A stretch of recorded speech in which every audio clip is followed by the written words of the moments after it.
நான் பேசுறது sir. Sir கேக்குது சார். நல்லாவே கேக்குது, நல்லாவே கேக்குது. சார் சார் ப்ரொஃபசர் சார் எப்படி இருக்கிறீங்க? சார் வணக்கம் வணக்கம். நல்லா இருக்கேன் சார். நல்லா இருக்கு. நீங்க நல்லா இருக்கீங்களா?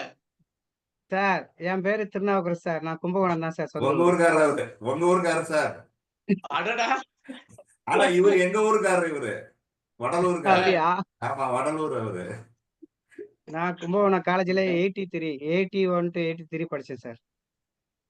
ஓ oh right sir right sir. Cuddalore தானே சார் சொந்த ஊர் உங்களுக்கு? எனக்கு Kumbakonam. Kumbakonam. Okay sir right sir. அவர் கும்ப அதிபதி. ஆமா சார். ஆமா ஆமா ஆமா.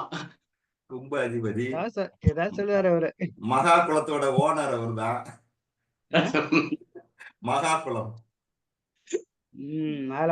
அதுல நான் தூர் வாரி இருக்கேன் ஒரு மகா மகத்துக்கு. ஓஹோ, பாத்தீங்களா? ரெண்டு மகா மகத்துக்கு, ஒரு ஸ்கூல்ல படிக்கிறப்போ, காலேஜ்ல படிக்கிறப்போ. பத்தியா, ஓனர் சொன்னதுல தப்பு ஏதாவது இருக்குமா சார்? தவறு எது சார் இருக்குதா? வேலைக்காரன் சார், வேலைக்காரன் மண்ணு வரணும், வேலைக்காரன் ஓனர் கிடையாது. அப்படி கிடையாது. சொந்த ஓனரும் நம்ம மண்ணு இல்ல, நம்ம குளம் இல்ல அது. சார் இது Facebookலயும் லைவ் போட்டாச்சு. பிரியா நம்ம தொடங்கலாம்.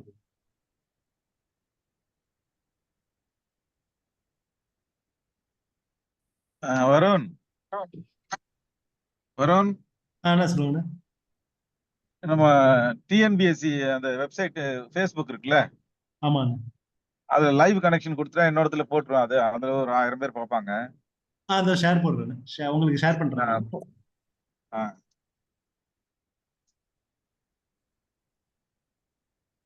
பிரியா தொடங்கலாம். Priya okay okay okay. Thank you sir. அனைவருக்கும் வணக்கம். இந்த தமிழ்நாடு பௌத்த சங்க பேரவை பல்வேறு விஷயங்களை முன்னெடுத்துட்டு இருக்கு. குறிப்பா சொல்லணும்னா அதனுடைய தலைமை ஒருங்கிணைப்பாளர் திரு கௌதம் சன்னா அவர்கள், அதாவது அரங்க நிகழ்ச்சிகளும் நடைபெறுகிறது, களப்பணிகளும் நடைபெறுகிறது. அதை தொடர்ந்து ஒரு காணொளி வாயிலாக கலந்துரையாடல் தொடர்ச்சியாக இந்த திட்டம் 52 வாரங்கள் தொடர்ச்சியாக நடைபெறுவதற்கான ஒரு மாபெரும் காணொளி கருத்தரங்கம் நடைபெற்றுக் கொண்டிருக்கிறது. இன்றைய நிகழ்வு காணொளி கருத்தரங்கம் 4வது நிகழ்வாக இருக்கிறது. இதற்காக பல்வேறு ஊர்களிலிருந்து கலந்து கொள்ள வந்திருக்கும் பங்கேற்பாளர்கள் மற்றும் தலைமை உரையாற்றக்கூடிய சகோதரர் திரு கௌதம் சன்னா, வாழ்த்துறை வழங்க வந்திருக்கும் சகோதரர் ஜெயபாலன் அவர்கள் மற்றும் கருத்துரை வழங்க வந்திருக்கும் JR சிவராமகிருஷ்ணன் அவர்கள் அனைவரையும் தமிழ்நாடு பௌத்த சங்க கவுன்சில் சார்பாக வரவேற்கிறேன். இந்த தமிழ்நாடு பௌத்த சங்க பேரவை பல்வேறு நிகழ்வுகளை முன்னெடுத்து கொண்டிருக்கிறது. குறிப்பாக சொல்ல வேண்டும் என்றால் 2023 அந்த சமயத்தில் தான், அந்த ஆண்டில்தான் இந்த சங்கம் தோற்றுவிக்கப்பட்டது. அதனுடைய முதல் மாநில பொதுக்குழு கூட்டம் தியாகனூரில் மிகப்பெரிய அளவில், அதாவது வரலாற்று சிறப்பு மிக்க நிகழ்வு அப்படி என்று கூட சொல்லலாம். நீங்கள் அனைவரும் பௌத்தத்தை தொடர்ந்து ஆராய்ச்சி செய்து கொண்டிருக்க அனைவரும் அதை செய்தித்தாள்களில் கூட பார்த்திருக்க கூடும். அந்த மாதிரி ஒரு நிகழ்வை தமிழ்நாடு பௌத்த சங்க பேரவை தான் முதலாக தமிழகத்திலே முன்னெடுத்தது அப்படின்னு சொல்லலாம். அதற்கு மிக முக்கிய காரணமாக இருந்தவர் நமது தலைமை ஒருங்கிணைப்பாளர் திரு கௌதம் சன்னா அவர்கள் தான். அதனுடைய 2வது பொதுக்குழு கூட்டம் இப்பொழுது சமீபத்தில் டிசம்பர் 8ஆம் தேதி 2024 சென்னையில் நடைபெற்றது.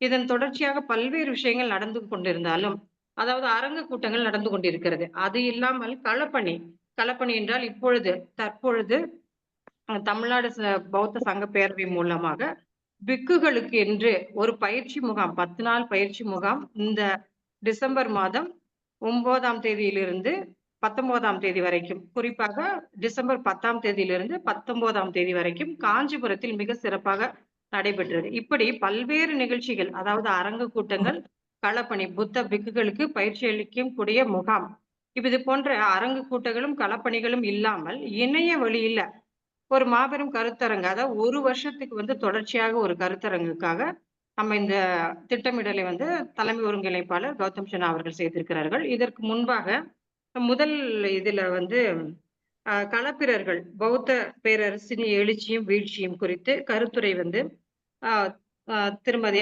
பத்மாவதி முனைவர் அவர்களும், 2வதாக நாகப்பட்டினத்தில் பௌத்த சின்னங்கள் குறித்து முனைவர் கா. சுபாஷினி அவர்களும், 3வது காணொளி கருத்தரங்கில் கோயில்களில் பௌத்த தடயங்கள் குறித்து முனைவர் ராஜேஸ்வரி செல்லையா அவர்களும் வழங்கியிருந்தார்கள். மிக சிறப்பாக அந்த நிகழ்வுகள் அனைத்தும் இருந்தது. இந்த நிகழ்வு, இன்றைய நடைபெறும் இந்த நிகழ்வு 4வது அமர்வு, அதாவது காணொளி வாயிலாக நடைபெறக்கூடிய இந்த 4வது நிகழ்வு. இதற்கு நம்மிடையே கருத்துரை, அதாவது கடலூர் மாவட்டத்தில் பௌத்த தடயங்கள் என்ற தலைப்பில் நம்மிடையே கருத்துரை வழங்க வந்திருக்கும் முனைவர் JR சிவராமகிருஷ்ணன். இவர்கள் 30 ஆண்டுகளுக்கு மேலாக களப்பணி செய்திருக்கிறார்கள்.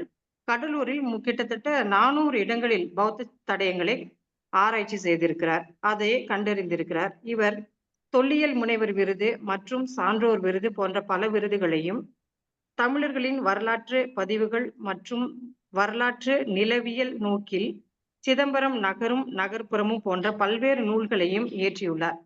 அவரை இந்த நிகழ்வுக்கு நம் அனைவரின் சார்பாக கருத்துரை வழங்குவதற்காக அழைக்கின்றோம். அதற்கு முன்பாக தலைமுறை வழங்குவதற்காக திரு கௌதம் சென்னா அவர்கள். இவர்களை பற்றி சொல்ல வேண்டுமானால் நிறைய சொல்லலாம். மிக குறிப்பாக சமூக செயற்பாட்டாளர், அரசியல்வாதி, எழுத்தாளர் மற்றும் JB ஃபவுண்டேஷன் போன்ற பல்வேறு நிறுவனங்களில் தொடர்ச்சியாக பணிபுரிந்து கொண்டிருந்தாலும் இந்த பௌத்தம் குறித்தும் தொடர்ச்சி ஆராய்ச்சி செய்து கொண்டிருக்கிறார். பல்வேறு வேலைகளுக்கு இடையே அவருடைய நேரத்தை இதற்காக ஒதுக்கி இருக்கிறார். அவரை நம் அனைவரின் சார்பாக தலைமுறை ஆற்ற அழைக்கின்றேன்.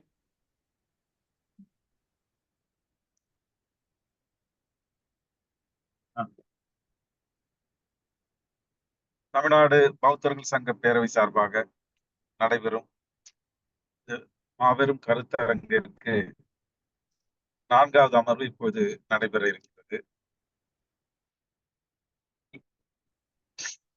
கடலூரில் பௌத்த தடயங்கள் என்ற சிவராமகிருஷ்ணன் நிகழ்வில் சிறப்பு அழைப்பாளராக கலந்து கொண்டு வாழ்த்துரை வழங்க வந்திருக்கக்கூடிய பேராசிரியர் ஜெயபாலன் அவர்களையும் வாழ்த்தி வரவேற்கின்றேன். அது மட்டுமல்ல, இந்த சங்கத்தினுடைய பேரவை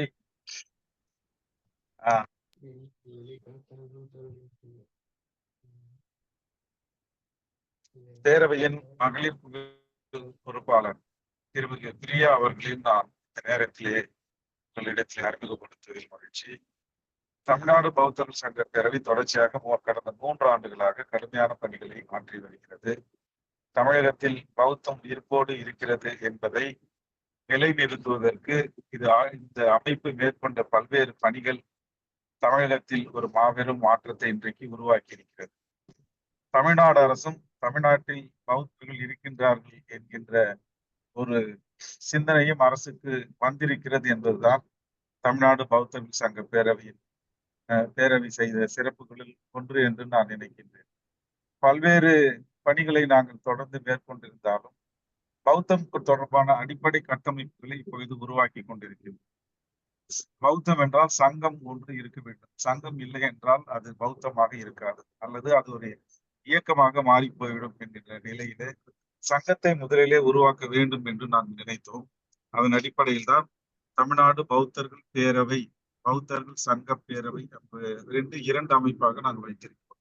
சங்கம் என்கின்ற வரையில் அது பௌத்த பிக்குகளும் பிக்குணிகள் மட்டுமே இடம்பெறுகின்ற அவை. பேரவை என்பது இவை அனைத்தையும் ஒருங்கிணைக்கக்கூடிய ஒரு தலைமை இடமாகும். அது அமைந்திருக்கிறது. எனவே இது ஒரு புறம் அமைப்பு ரீதியான பணிகள் இருந்தாலும் வரலாற்று ரீதியான பணிகளை மேற்கொள்ள வேண்டியது அவசியம். ஏனென்றால் வரலாறு தெரியாமல் ஒரு அமைப்பை வழிநடத்துவதோ அல்லது மதத்தை மீட்டுருவாக்கம் செய்வதோ சாத்தியமில்லை. எனவே மதத்தை மீட்டுருவாக்கம் செய்ய வேண்டுமானால் வரலாற்று ஆய்வு அல்லது இது பௌத்தம் எப்படி தமிழ்நாட்டில் இருந்தது என்பதை புரிந்து கொள்ள வேண்டும். அப்படி புரிந்து கொண்டால்தான் இந்த மதம் ஒரு குறிப்பிட்ட சமூக சொந்தமான மதம் அல்ல, இது ஒட்டுமொத்த தமிழர்களுக்கான மதமாக இருந்தது என்பதை நாம் புரிந்து கொள்ள முடியும். புரிந்து கொள்வதன் மூலமாக அதை பின்பற்ற முடியும். தமிழ்நாட்டில் பௌத்தம் என்பது நான் வழக்கமாக சொல்வதை போல தமிழ்நாட்டின் ஆதி மதம் பௌத்தம் என்றுதான் நான் எப்பொழுதும் சொல்கிறேன். அதற்கு காரணம், பௌத்தம் வருவதற்கு முன்பு தமிழ்நாட்டில் வழிபாடுகள் இல்லையா என்றால் வழிபாடுகள் இருந்திருக்கிறது. வழிபாடுகள் எல்லாம் ஒரு மதமாக மாறவில்லை. அது ஒரு கல்ட் என்கின்ற அளவில் வெறும் வழிபாடுகளாகவே இருந்தன. மதமாக மாற வேண்டும் என்றால் அது ஒரு நிறுவனப்படுத்தப்பட வேண்டும். நிறுவனமயமானால் மட்டுமே ஒரு மதம் என்பது மதமாக தன்னை தகவமைத்துக் கொள்ளும். மதத்துக்கு கடவுள் இருக்க வேண்டும் என்பது அவசியமில்லை. ஆனால் அதற்கு கட்டமைப்பு இருக்க வேண்டும், ஒழுங்குமுறை இருக்க வேண்டும், நிறுவனம் இருக்க வேண்டும், அதை வழிநடத்துவதற்கு தலைவர்கள் இருக்க வேண்டும், அதை போதிப்பதற்கு ஆசிரியர்கள் இருக்க வேண்டும், அதை பின்பற்றுவதற்கு மதத்தின் உபாசகர்கள் அல்லது மதத்தை பின்பற்றுகின்றவர்கள் இருக்கிறது. இப்படி பல்வேறு படிநிலைகள் ஒரு மதத்திற்கு இருக்கிறது. ஆனால் ஒரு கல்ட்டுக்கு, ஒரு வழிபாட்டிற்கு அது எதுவுமே தேவையில்லை. ஒரு கல்லை நட்டு வைத்து நீங்கள் வணங்கு என்று சொன்னால் யாரும் இல்லாமலே மக்கள் வழிபடுவதற்கு வாய்ப்பு இருக்கிறது. அங்கே ஒரு கடவுளும் தேவையில்லை, ஒரு கல் மட்டும் போதும். எனவே ஒரு கல்லை வழிபடுகின்ற ஒரு முறை இருந்தால் அது வெறும் வழிபாடாக மாறிவிடுகிறது. அங்கே ஒரு நிறுவனத்திற்கு வேலையே இல்லை. அதனால்தான் தமிழகத்தில் மக்களுடைய வழிபாட்டு முறையை முதன்முறையாக முறைப்படுத்தியது பௌத்தம். அந்த வகையிலே தமிழ்நாட்டிற்கு மட்டுமல்ல, இந்தியாவிற்கு ஆதி மதமாக பௌத்தம் இருக்கிறது என்பதை நாம் தொடர்ந்து சொல்லுகிறோம். கிடைத்திருக்கின்ற ஆய்வுகளின்படி பார்க்கின்ற பொழுது அது எல்லா வகையிலும் அது உறுதிப்பட்டு கொண்டே இருக்கின்றது. அந்த வகையில தமிழகம் முழுவதும் இருந்த பௌத்தம் தமிழர்களிடையே பரவி அவர்களுடைய வாழ்வோடும் உணர்வோடும் கலந்திருந்த பௌத்தம் இன்றைக்கு வெறும் பண்பாடாக நிலவி மட்டுமே கொண்டிருக்கிறது. அதை மீட்டுருவாக்கம் செய்ய வேண்டும் என்றால் வரலாற்று ரீதியான தடயங்களை நாம் புரிந்து கொள்ள வேண்டும். அதை தமிழ்நாடு பௌத்தர் சங்க பேரவை மட்டுமே தனித்து செய்துவிட முடியாது. அல்லது அங்கொன்றும் இங்கொன்றும் இருக்கின்ற பௌத்த ஆர்வலர்கள் மட்டுமே அதை செய்துவிட முடியாது.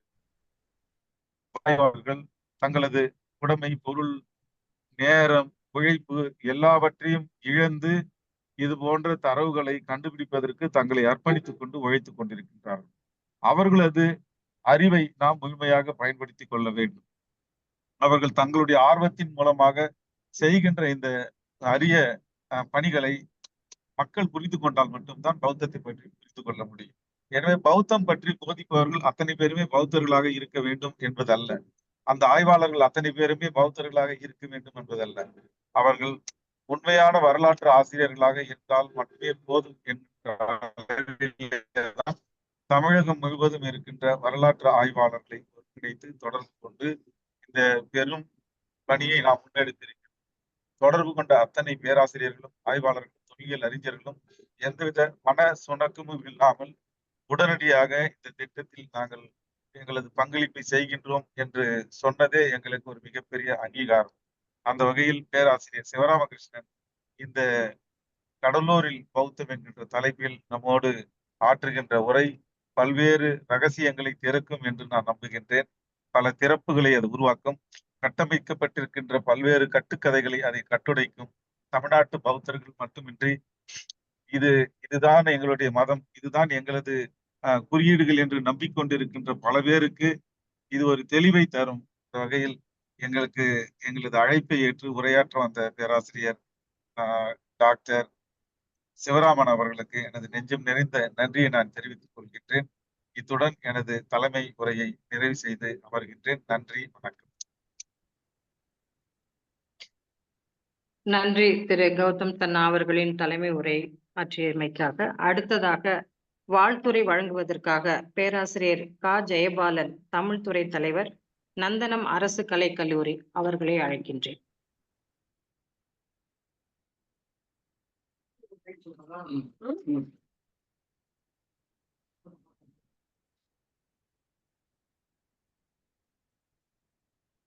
அந்த இதுலயே போய் பாரு, அந்த Facebook அதுலயே வரும்.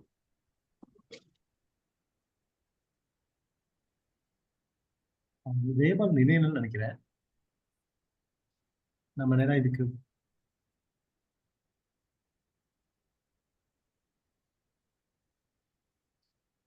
ஜெயபாலன் கனெக்ட் ஆக முடியலையா? இல்ல, இன்னும் ஆகலன்னு நினைக்கிறேன். சரி, அப்ப அவரு சிவராமகிருஷ்ணன் பேசிட்டோம். அவர் கடைசியில வந்து அவர் வாழ்த்துறை கொடுத்து. ஆனா அவர் உள்ள வரவே இல்லை. நான் இன்னும் சரி சரி, வரும்போது கொடுத்துங்க அவருக்கு. நான் போன் பண்றேன் அப்புறமா. சரி.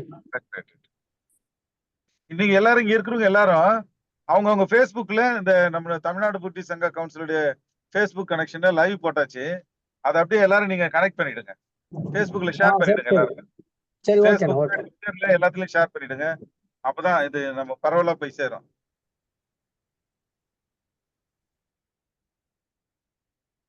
ஆரம்பிக்கலாமா சார்? இப்ப கருத்துரை சொல்லலாம் நேரம் இல்லையா? வாழ்த்துரை பிறகு சொல்லிக்கலாம் இல்லையா? Okay sir. ஓ சரிங்க மேடம், சரிங்கம்மா, சரிங்க. ஓகே. தமிழ்நாடு கருத்துரை பௌத்த வழங்குவதற்காக, அதாவது கடலூர் மாவட்டத்தில் பௌத்த தடயங்கள் குறித்த அந்த தலைப்பில் நம்மிடையே கருத்துரை ஆற்றுவதற்காக குந்தவை நாச்சியார் அரசினர் மகளிர் கலைக்கல்லூரியின் வரலாற்றுத்துறை பேராசிரியர் அவர்களை நமது தமிழ்நாடு பௌத்த சங்க பேரவையின் சார்பாக மற்றும் பங்கேற்பாளர்களின் சார்பாகவும் அழைக்கின்றேன். இவர் தொல்லியல் முனைவர் விருது மற்றும் சான்றோர் விருது, படைப்பாக்கம் மேன்மை விருது போன்ற விருதுகளை வாங்கியிருக்கிறார்.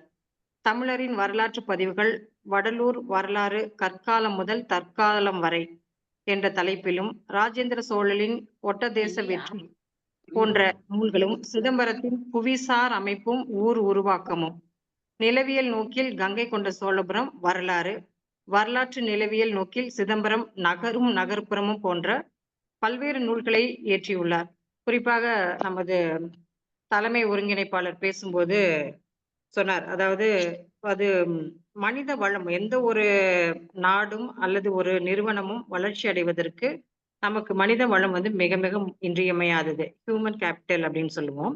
இப்ப இந்த பௌத்தத்தை குறித்து பல்வேறு ஆராய்ச்சிகள் செய்திருக்கக்கூடிய இந்த நிபுணத்துவம் மிக்க இந்த வரலாற்று ஆராய்ச்சியாளர்கள், அதாவது இந்த மனித மூலதனம் அப்படின்னு சொல்றோம், இந்த இன்டலெக்சுவல் ஹியூமன் கேபிட்டல் ஒருத்தரா டாக்டர் ஜே.ஆர். சிவராமகிருஷ்ணன் இருக்காங்க. அதை தேடி கண்டுபிடித்து அவரை பேசுவதற்காக, இங்கே கருத்துரை வழங்குவதற்காக அழைத்து வந்த நமது தமிழ்நாடு பௌத்த சங்க பேரவையின் தோழர்கள் அனைவருக்கும் இப்பொழுது நாம் கருத்துரையை கேட்கலாம்.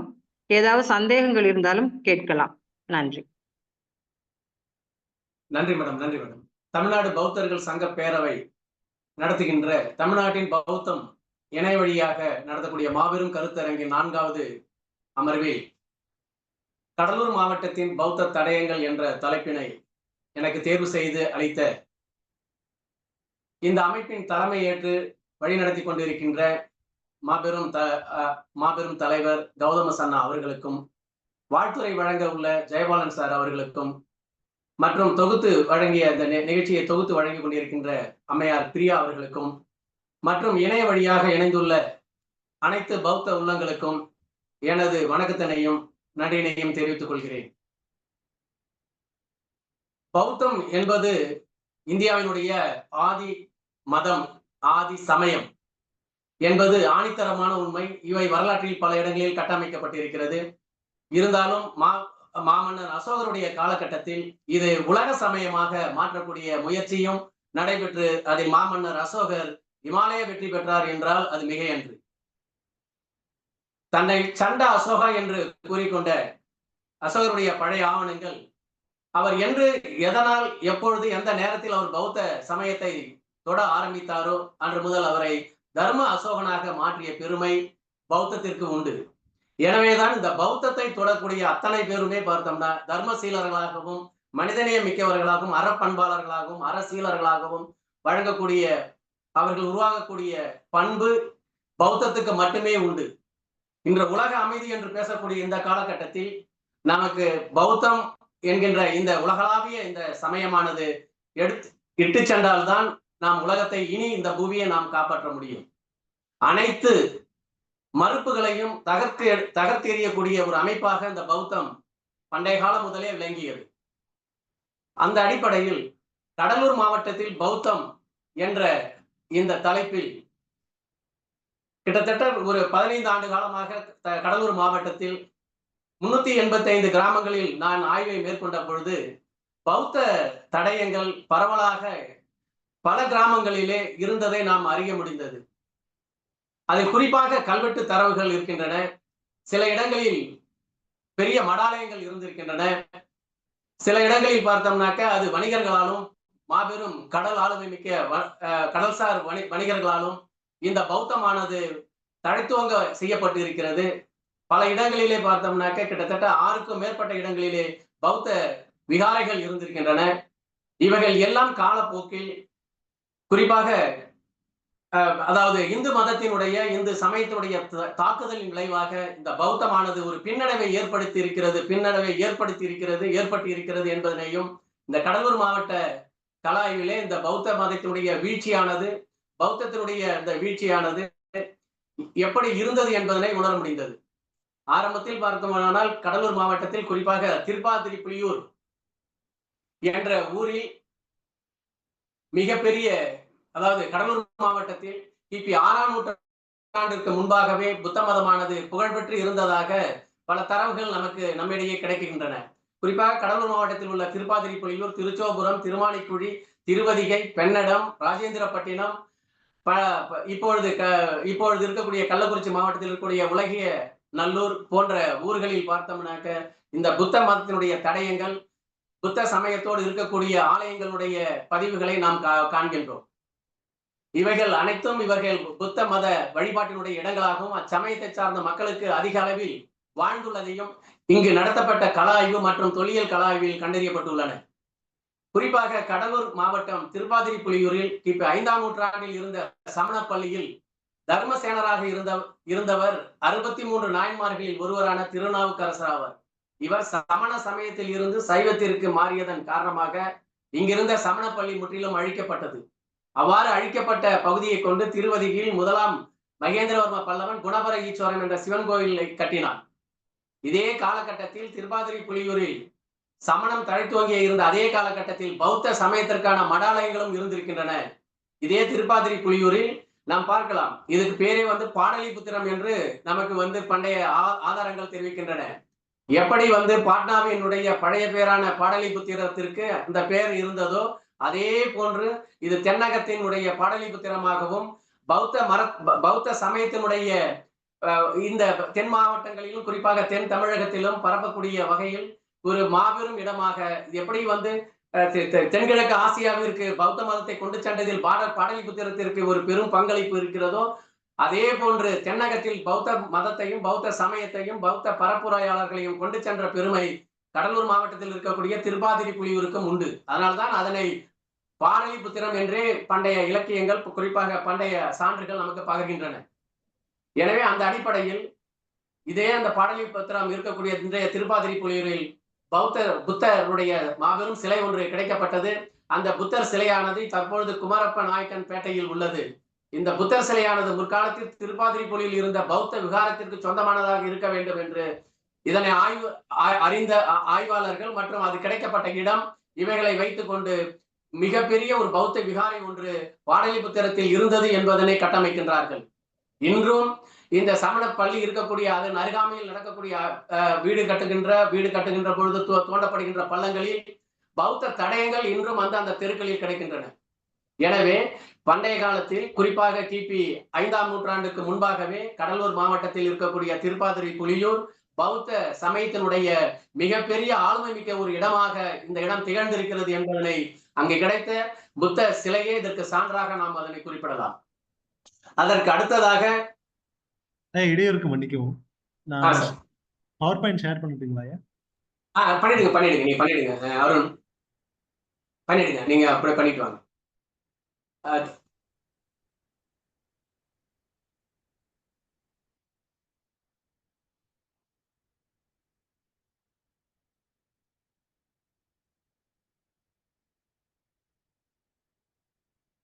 அதுல திருவதிகைன்னு இருக்கும், வந்திருக்கேன் ஸ்லைடு திருவதிகைன்னு இருக்கும். திருவதிகையில் பார்த்தோம்னாக்க இந்த திருவதிகை என்பது பன்ருட்டியினுடைய கிழக்கு பகுதியில் இருக்கு. இன்றைக்கும் பார்த்தோம்னா பன்ருட்டியிலிருந்து பாலூர் வழியாக திருவந்திபுரம் வழியாக செல்லக்கூடிய கடலூர் சாலையில் இந்த ஊர் அமைந்திருக்கிறது. இந்த ஊரில் இருக்கக்கூடிய வீராட்டனேஸ்வரர் கோவிலுடைய ராஜகோபுரத்திற்கு அருகாமையில் ஒரு புத்தர் சிலையானது உள்ளது. இந்த ஊரானது அதுக்கு அடுத்ததாக கடலூர் செல்லும் சாலையின் ஓரத்தில் மற்றொரு புத்தர் சிலையானது உள்ளது. குணபர ஈஸ்வரம் கோவில் இங்கு கட்டப்பட்ட பொழுது இங்கிருந்த புத்த விகாரை இடிக்கப்பட்டு இருக்கலாம் என்பது வரலாற்று தரவுகளை நாம் அடிப்படையாக கொண்டு இதனை கட்டமைக்கலாம். எனவே கடலூர் மாவட்டத்தில் இந்த பௌத்த சமயத்தினுடைய தாக்கமானது திருப்பாதிரிப்புலியூர், அதற்கு அடுத்தது திருவதிகை போன்ற இடங்களில் மிக பெரிய அளவிலே தழைத்துவங்கி இருந்தது என்பதனையே நாம் உணர முடிகிறது. தற்பொழுது திருவதிகை வீராட்டனேஸ்வரர் கோவில் உட்பிரகாரத்தில் ராஜகோபுரத்தின் அருகே உள்ள இந்த புத்தர் சிலையானது நீள் வட்ட வடிவ தாமரை பீடத்தின் மீது தியான நிலையில் பத்மாசனத்தில் புத்தரானவர் காட்சியளிக்கிறார். இரு கைகளும் தியான முத்திரையுடன் வயிற்று பகுதியில் ஒட்டியவாறு அவர் வைத்திருக்கிறார். கணுக்கால் வரை நீண்ட செல்லும் மெல்லிய கீழாடை குஞ்சம் முதுகின் வழியாக வந்து மார்பில் விடப்பட்டுள்ளது. அகன்ற தோள்களும் குறுகிய இடை கூர்மையான நாசி சாந்த ரசத்தை வெளிப்படுத்தக்கூடிய முகபாவனை மிக அற்புதமான ஒரு புத்தர் சிலையானது இங்க திருவதிகையிலே இருக்கிறது. இந்த சிலையானது பூங்கு வடிவ தீபச்சுடர் போன்று காட்டப்பட்டுள்ளது. ஒளிப்பிழம்பு திலகம் நெற்றியில் இருக்கக்கூடிய அந்த திலகமானது புத்தருடைய திலகமானது ஒளிப்பிழம்பாக அதாவது கூம்பு வடிவ தீச்சுடராக காட்டப்பட்டுள்ளது. இந்த அமைப்பானது குஷானர் காலவுடைய ஓவியங்களிலும் மற்றும் மதுரா சிற்பங்களிலும் புத்தருடைய சிற்பங்களிலும் இது போன்ற அமைப்புகள் அங்கே காட்டப்பட்டுள்ளன. எனவே ஒரு நேர்த்தி மிக்க ஒரு அற்புதமான ஒரு புத்தரானவர் பத்மாசனத்தில் அமர்ந்தவாறு காட்சியளிக்கக்கூடிய ஒரு அற்புதமான சிற்பமானது இங்கே நமக்கு திருவதிகையிலே இருக்கக்கூடிய அந்த வீராட்டனேஸ்வரர் கோயிலுடைய உள்பகுதியிலே எடுத்து வைத்திருக்கிறார்கள். தற்பொழுது அது பாதுகாப்பு கருதி இந்த அமைப்பினை உஷ்ணிசம் என்று அழைப்பர். இந்த புத்தர் சிலையின் சிறப்பானது இதனுடைய காலம் கிபி 11ஆம் நூற்றாண்டாகும். அதாவது கிபி 11ஆம் நூற்றாண்டில் மிகப்பெரிய ஒரு அளவில் இங்க வந்து பார்த்தோம்னாக்க ஒரு புத்த விகாரை ஒன்று இருந்திருக்கிறது என்பதற்கான ஒரு சான்றாக அந்த புத்த விகாரையில் வழிபாட்டில் இருந்த இந்த புத்தர் சிலையானது அங்கிருந்த புத்தர் விகாரையானது இடிக்கப்பட்ட பிறகு பாதுகாப்பு கருதி அந்த சிலையானது தற்பொழுது இப்போ திருவதிகை வீராட்டனேஸ்வரர் கோவிலில் பாதுகாப்பாக வைக்கப்பட்டிருக்கிறத நாம் பார்க்கிறோம். அதற்கு அடுத்ததாக இப்போ நம்ம பார்க்கக்கூடிய அடுத்த ஊர் வானமான் மாதேவி அப்படிங்கிற ஒரு ஊரு. இந்த ஊரும் வந்து பார்த்தோம்னா திருவதிகையிலிருந்து பாலூருக்கு அடுத்ததாக வரக்கூடியது வானமாதேவி அப்படிங்கிற ஊர். இந்த ஊரில் வந்து புத்தர் சிலை ஒன்று இருந்தது. இங்கே இருக்கக்கூடிய அந்த வேளாண் மக்கள் அந்த பகுதியில வேளாண் தொழிலுக்காக அங்கிருந்த தன்னுடைய நிலத்தில் இருந்த ஒரு மேட்டு பகுதியை அவர்கள் சீர் செய்கின்ற பொழுது புத்தர் சிலையானது வெளிப்பட்டது. அந்த புத்தர் சிலையை அவர்கள் அந்த ஊரில் இருக்கக்கூடிய ஆலமரத்தின் அடியிலே எடுத்து வைத்தார்கள். ஆனால் பிறகு இதை நான் வந்து 2009ஆம் ஆண்டு செல்கின்ற பொழுது அந்த புத்தர் சிலையானது தற்பொழுது காணாமல் போய்விட்டது. அந்த புத்தர் சிலையானது அங்கே இருந்தது. இந்த புத்தர் சிலையானது வானமான் மாதேவி புறத்தில் இருப்பதற்கான காரணம் இந்த வானமா மாதேவி என்கின்ற ஊரானது இது சோழர் காலத்தில் ஒரு மிகப்பெரிய ஒரு வாணிப நகரமாக திகழ்ந்த ஒரு ஊராகும். இன்று இது குக்கிராமமாக உள்ளது. வானமான் மாதேவி என்கின்ற இந்த ஊரானது கிபி 10ஆம் நூற்றாண்டு முதல் கிபி 13ஆம் நூற்றாண்டு வரை புகழ்பெற்ற வர்த்தக நகரமாக விளங்கியதை திருமானிக்குடியில் உள்ள கல்வெட்டுகளின் மூலமாக அறிகின்றோம். குறிப்பாக கிபி 1120ஆம் ஆண்டு விக்ரம சோழனின் ஆட்சி காலத்தில் வெளியிடப்பட்ட 7 கல்வெட்டுகள் திருமானிக்குடி வாமபுரீஸ்வரர் கோயில் உள்ளது. விக்ரம சோழன் 4ஆம் மற்றும் 6ஆம் ஆட்சி ஆண்டில் வெளியிடப்பட்ட 2 கல்வெட்டுகளில் இந்த ஊரில் புத்தனடிகள் என்ற பெயர் கொண்ட ஒருவர் இந்த ஊரில் வசித்ததை பற்றிய ஒரு பதிவினை நமக்கு தருகிறது.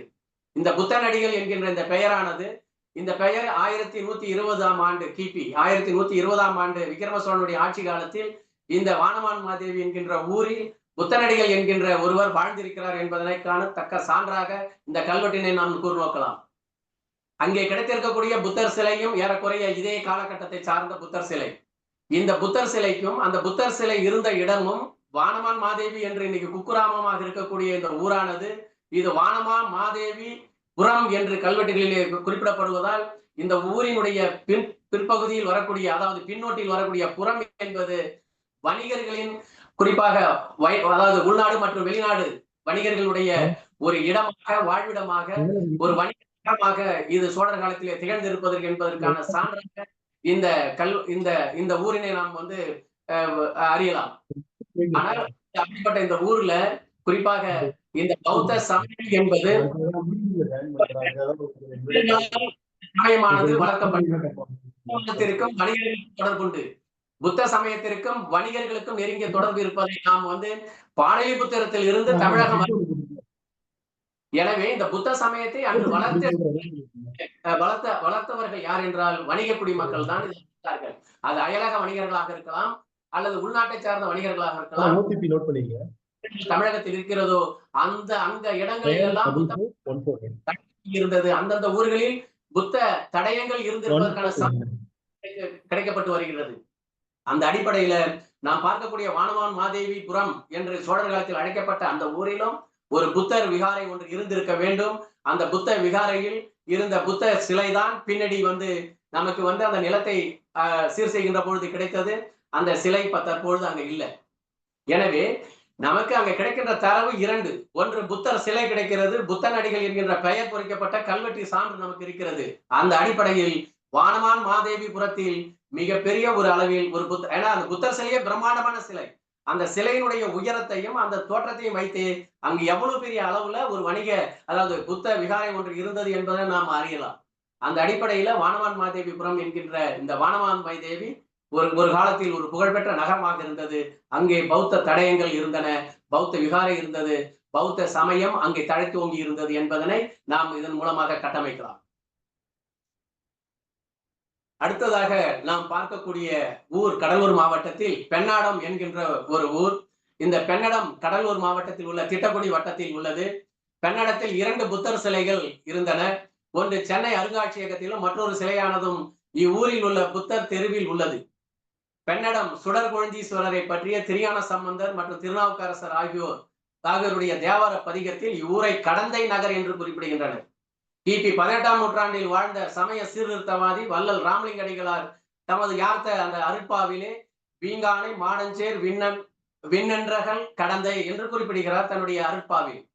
அதாவது மூவர் பாடல், அதாவது பார்த்தோம்னாக்க திருநாவுக்கரசர் திருஞான சம்பந்தரும் கடந்தை என்றே இந்த நகர இந்த ஊரை பற்றி குறிப்பிடுகிறார். பின்னாடி வந்த 18ஆம் நூற்றாண்டில் வாழ்ந்த வள்ளல் பெருமான் அவர்களும் இந்த ஊரினை கடந்தை என்றே குறிப்பிடுகிறார். கடந்தை என்பதற்கு கடம் என்பதற்கு என்ன பெயர் என்றால் வெள்ளை யானை என்று பொருள். எனவே கடந்தை என்று கடந்தை நகர், கடந்தை என்று சுட்டப்படக்கூடிய இந்த சான்றுகளின் அடிப்படையில் இந்த ஊருக்கு பார்த்தோம்னாக்க இது இந்த வெள்ளை யானை தொடர்புடைய ஒரு பேராக இந்த ஊரானது அமைந்திருக்கிறது. ஏன் கடந்தை நகர் என்று இந்த ஊர் அழைக்கப்பட்டது? கடந்தை நகருக்கும் அங்கே கிடைக்கப்பட்ட புத்தர் சிலைக்கும் என்ன தொடர்பு இருக்கிறது? ஏனென்றால் புத்தருக்கும் வெள்ளை யானைக்கும் தொடர்பு உண்டு. புத்தருடைய அம்மா மாயாதேவி அவர்கள் புத்தபிரான் பிறப்பதற்கு முன்பாக அவர் ஒரு அரண்மனையில் அவர் படுக்கையில இருக்கின்ற பொழுது அவருக்கு ஒரு இரவில் ஒரு கனவு வருகின்றது. அந்த கனவில் ஒரு வெள்ளை யானையானது மாயாதேவியினுடைய வயிற்று பகுதிக்கு நேராக வருவது போன்ற ஒரு கனவு ஏற்படுகிறது. அது பிறகு அவருடைய வயிற்றுக்குள் சென்றதாக அந்த கனவை அவர் தன்னுடைய தோழிமார்களிடம் பகிர்ந்ததாக புத்த ஜாதக கதைகள் நமக்கு உரைக்கின்றன. அந்த அடிப்படையில் ஒரு வெள்ளை யானை தன்னுடைய வயிற்றில் புகுந்ததாக, அந்த கனவை கண்டதாக தன்னுடைய தோழிமார்களிடம் கூறியதாக அதனை உரைக்கக்கூடிய ஒரு விதமாக நமக்கு அமராவதியில் கிடைக்கக்கூடிய புத்தருடைய இந்த கதையினை உரைக்கக்கூடிய சிற்பங்கள் நமக்கு கிடைக்கின்றன. எனவே வெள்ளை யானை தன்னுடைய வயிற்றில் புகுந்ததாக அவர் குறிப்பிட்டது. அதை தன்னுடைய தோழிமாரிடம் சொல்கின்ற பொழுது புத்தர் பிறப்பதை உணர்த்துவதற்காக அந்த வெள்ளை யானை அவருடைய வயிற்றில் வந்ததாக அந்த கதையான, அதாவது அந்த ஜாதக கதைகள் குறிப்பிடுகின்றன. எனவே புத்தருடைய பிறப்போடு தொடர்புடைய வெள்ளை யானை, அந்த வெள்ளை யானையுடைய பெயரில் கடந்தை நகர் என்று பெண்ணடத்திற்கு பெயர் வைக்கப்பட்டிருக்கிறது என்றால் அங்கே புத்த மதமானது தழைத்துவங்கி இருந்தது என்பதற்கான சான்றாக நாம் கடந்தை நகரை குறிப்பிடலாம். எப்படி வானமாதேவிபுரம் எப்படி பௌத்தத்தினுடைய மையமாக இருந்ததோ அதே போன்று நாம் கடலூர் மாவட்டத்தினுடைய மேற்கு பகுதியில் இருக்கக்கூடிய இந்த பெண்ணடம் பண்டைய காலத்தில் கடந்தை நகரம் என்றே அழைக்கப்பட்டது. கடந்தை என்றால் வெள்ளை யானை என்று பொருள். எனவே வெள்ளை யானையோடு தொடர்புடைய, புத்தரோடு தொடர்புடைய, அன்னை மாயாவோடு தொடர்புடைய இந்த வெள்ளை யானை என்பது அந்த ஊருக்கு பெயராக சுட்டப்பட்டது இருப்பதன் விளைவாக அங்கே புத்த மதம், அதாவது நீங்க பார்க்கலாங்க, சுடர்கொழுந்தீஸ்வரரை வணங்குவதற்காக அவர்கள் வந்திருக்கிறார். திருநாவுக்கரசர் திருஞான சம்பந்தர் என்பதெல்லாம் வேறு. ஆனால் அவர்களுக்கு முன்பாகவே அங்க பௌத்த மதம் இருந்திருக்கிறது என்பதுதான் இதனுடைய அடிப்படை சான்றாக நாம் கூர்நோக்க வேண்டும். எனவே இந்த கடந்தை மாநகரம் என்கின்ற இந்த பெண்ணடம் ஒரு காலத்தில் கடலூர் மாவட்டத்தினுடைய மேற்கு பகுதியிலே பௌத்த சமயத்தையும் பௌத்த கொள்கைகளையும் பரப்பக்கூடிய ஒரு ஊராக இந்த ஊர் திகழ்ந்திருக்கிறது என்பதனை இந்த 2 தரவுகளை கொண்டு நாம் நன்கு அறியலாம். எனவே கிபி 7ஆம் நூற்றாண்டிற்கு முன்பாகவே இப்பகுதியில் புத்த சமயம் பரவி விட்டதையும் அங்கே அது புத்த ஆலயங்கள் இருந்ததற்கான சான்றுகளாகவும் நாம் இதனை பார்க்கலாம். இந்த புத்தர் சிலையானது நம்ம அந்த பவர்பாயிண்ட்ல பார்க்கலாம். நீங்க பார்க்கக்கூடிய அந்த ஒளிப்படத்துல பார்த்தோம்னாக்க அன்னை மாயா அவர்கள் தன்னுடைய அரண்மனையிலே இருக்கக்கூடிய அந்த புறத்திலே உறங்கி கொண்டிருக்கிறார். அந்த வாயில் காப்பவன் காவல் காக்கிறான். அங்கே தோழிமார்கள் இருக்கிறார்கள் காவலுக்கு. வெள்ளை யானை ஆகாயத்தில் இருந்து வருகின்றது. அன்னை மாயா கட்டிலே உறங்குகிறார். அந்த காட்சி அங்கு தத்துரூபமாக அங்கே வடிக்கப்பட்டிருக்கிறது. இது முழுக்க இந்த சிற்பமானது காந்தார கலையினுடைய தாக்கம் அங்கே காணப்படுவதையும் நாம் பார்க்கலாம். புத்தரை அழகுபடுத்தியது காந்தார கலை. காந்தார கலை இந்தியாவிற்கு வரவில்லை என்றால் நமக்கு புத்தர் வந்து இவ்வளவு அழகாக நமக்கு வடிவங்கள் கிடைக்கப்பட்டிருக்கிறது. எனவே புத்தருடைய தத்துரூப உருவங்களை இந்த காந்தார கலை மிக சிறப்பாக நமக்கு அந்த கலைப்பாணியினுடைய தாக்கத்தை பெற்று புத்தரை அழகிய உருவங்களில் நமக்கு கொடுத்த பெருமை காந்தார கலைக்கு உண்டு. அந்த அடிப்படையில் நாம் பார்க்கக்கூடிய இந்த சிற்பமானது நமக்கு புத்தருடைய பிறப்பை உணர்த்தக்கூடிய ஒரு சிற்பம். நமக்கு இன்னைக்கு இந்த கிடைக்கக்கூடிய மேல பாத்தீங்கன்னா வெள்ளை யானை இருக்கிறது. எனவே இந்த கடலைமை நகரம் என்பது வெள்ளை யானையோடு தொடர்புடைய ஒரு ஊராக நாம் அதை பார்க்கிறோம். அடுத்ததாக நாம் பார்க்கக்கூடிய ஊர் ராஜேந்திரப்பட்டினம் என்கின்ற ஒரு ஊராகும். இந்த ராஜேந்திரப்பட்டினம் என்பதிலிருந்தே நாம் தெரிந்து கொள்ளலாம் இது யார் இந்த ஊரை நிர்மாணித்தார்கள் என்பதனையும். பட்டினம் என்று வருவதை கொண்டு ராஜேந்திரன் பட்டினம் என்பதே ராஜேந்திரனால் உருவாக்கப்பட்ட பட்டினம் என்றுதான் பெயர் இதற்கு. எனவே இந்த ராஜேந்திர பட்டினத்தில் பார்த்தோம்னாக்க இந்த பட்டினம் என்று வந்தாலே அது வணிக நகரம், பெரு வணிகர்கள் தங்கியிருந்த ஊர். குறிப்பாக அயலகம் மற்றும் உள்நாட்டை சார்ந்த வணிகர்கள் தங்கியிருக்கக்கூடிய ஊர்களுக்கு பெயர் தான் பட்டினம் என்று பெயர். இதில் வந்து பாத்தீங்கன்னா கடற்கரை ஓரம் இருப்பதற்கு பட்டினம். இங்க நீங்க பார்க்கக்கூடிய இந்த இதுவும் ராஜேந்திர பட்டினம். எனவே ராஜேந்திர பட்டினம் என்பது முன்பொரு காலத்தில் ராஜேந்திர பட்டணமாக இருந்தது.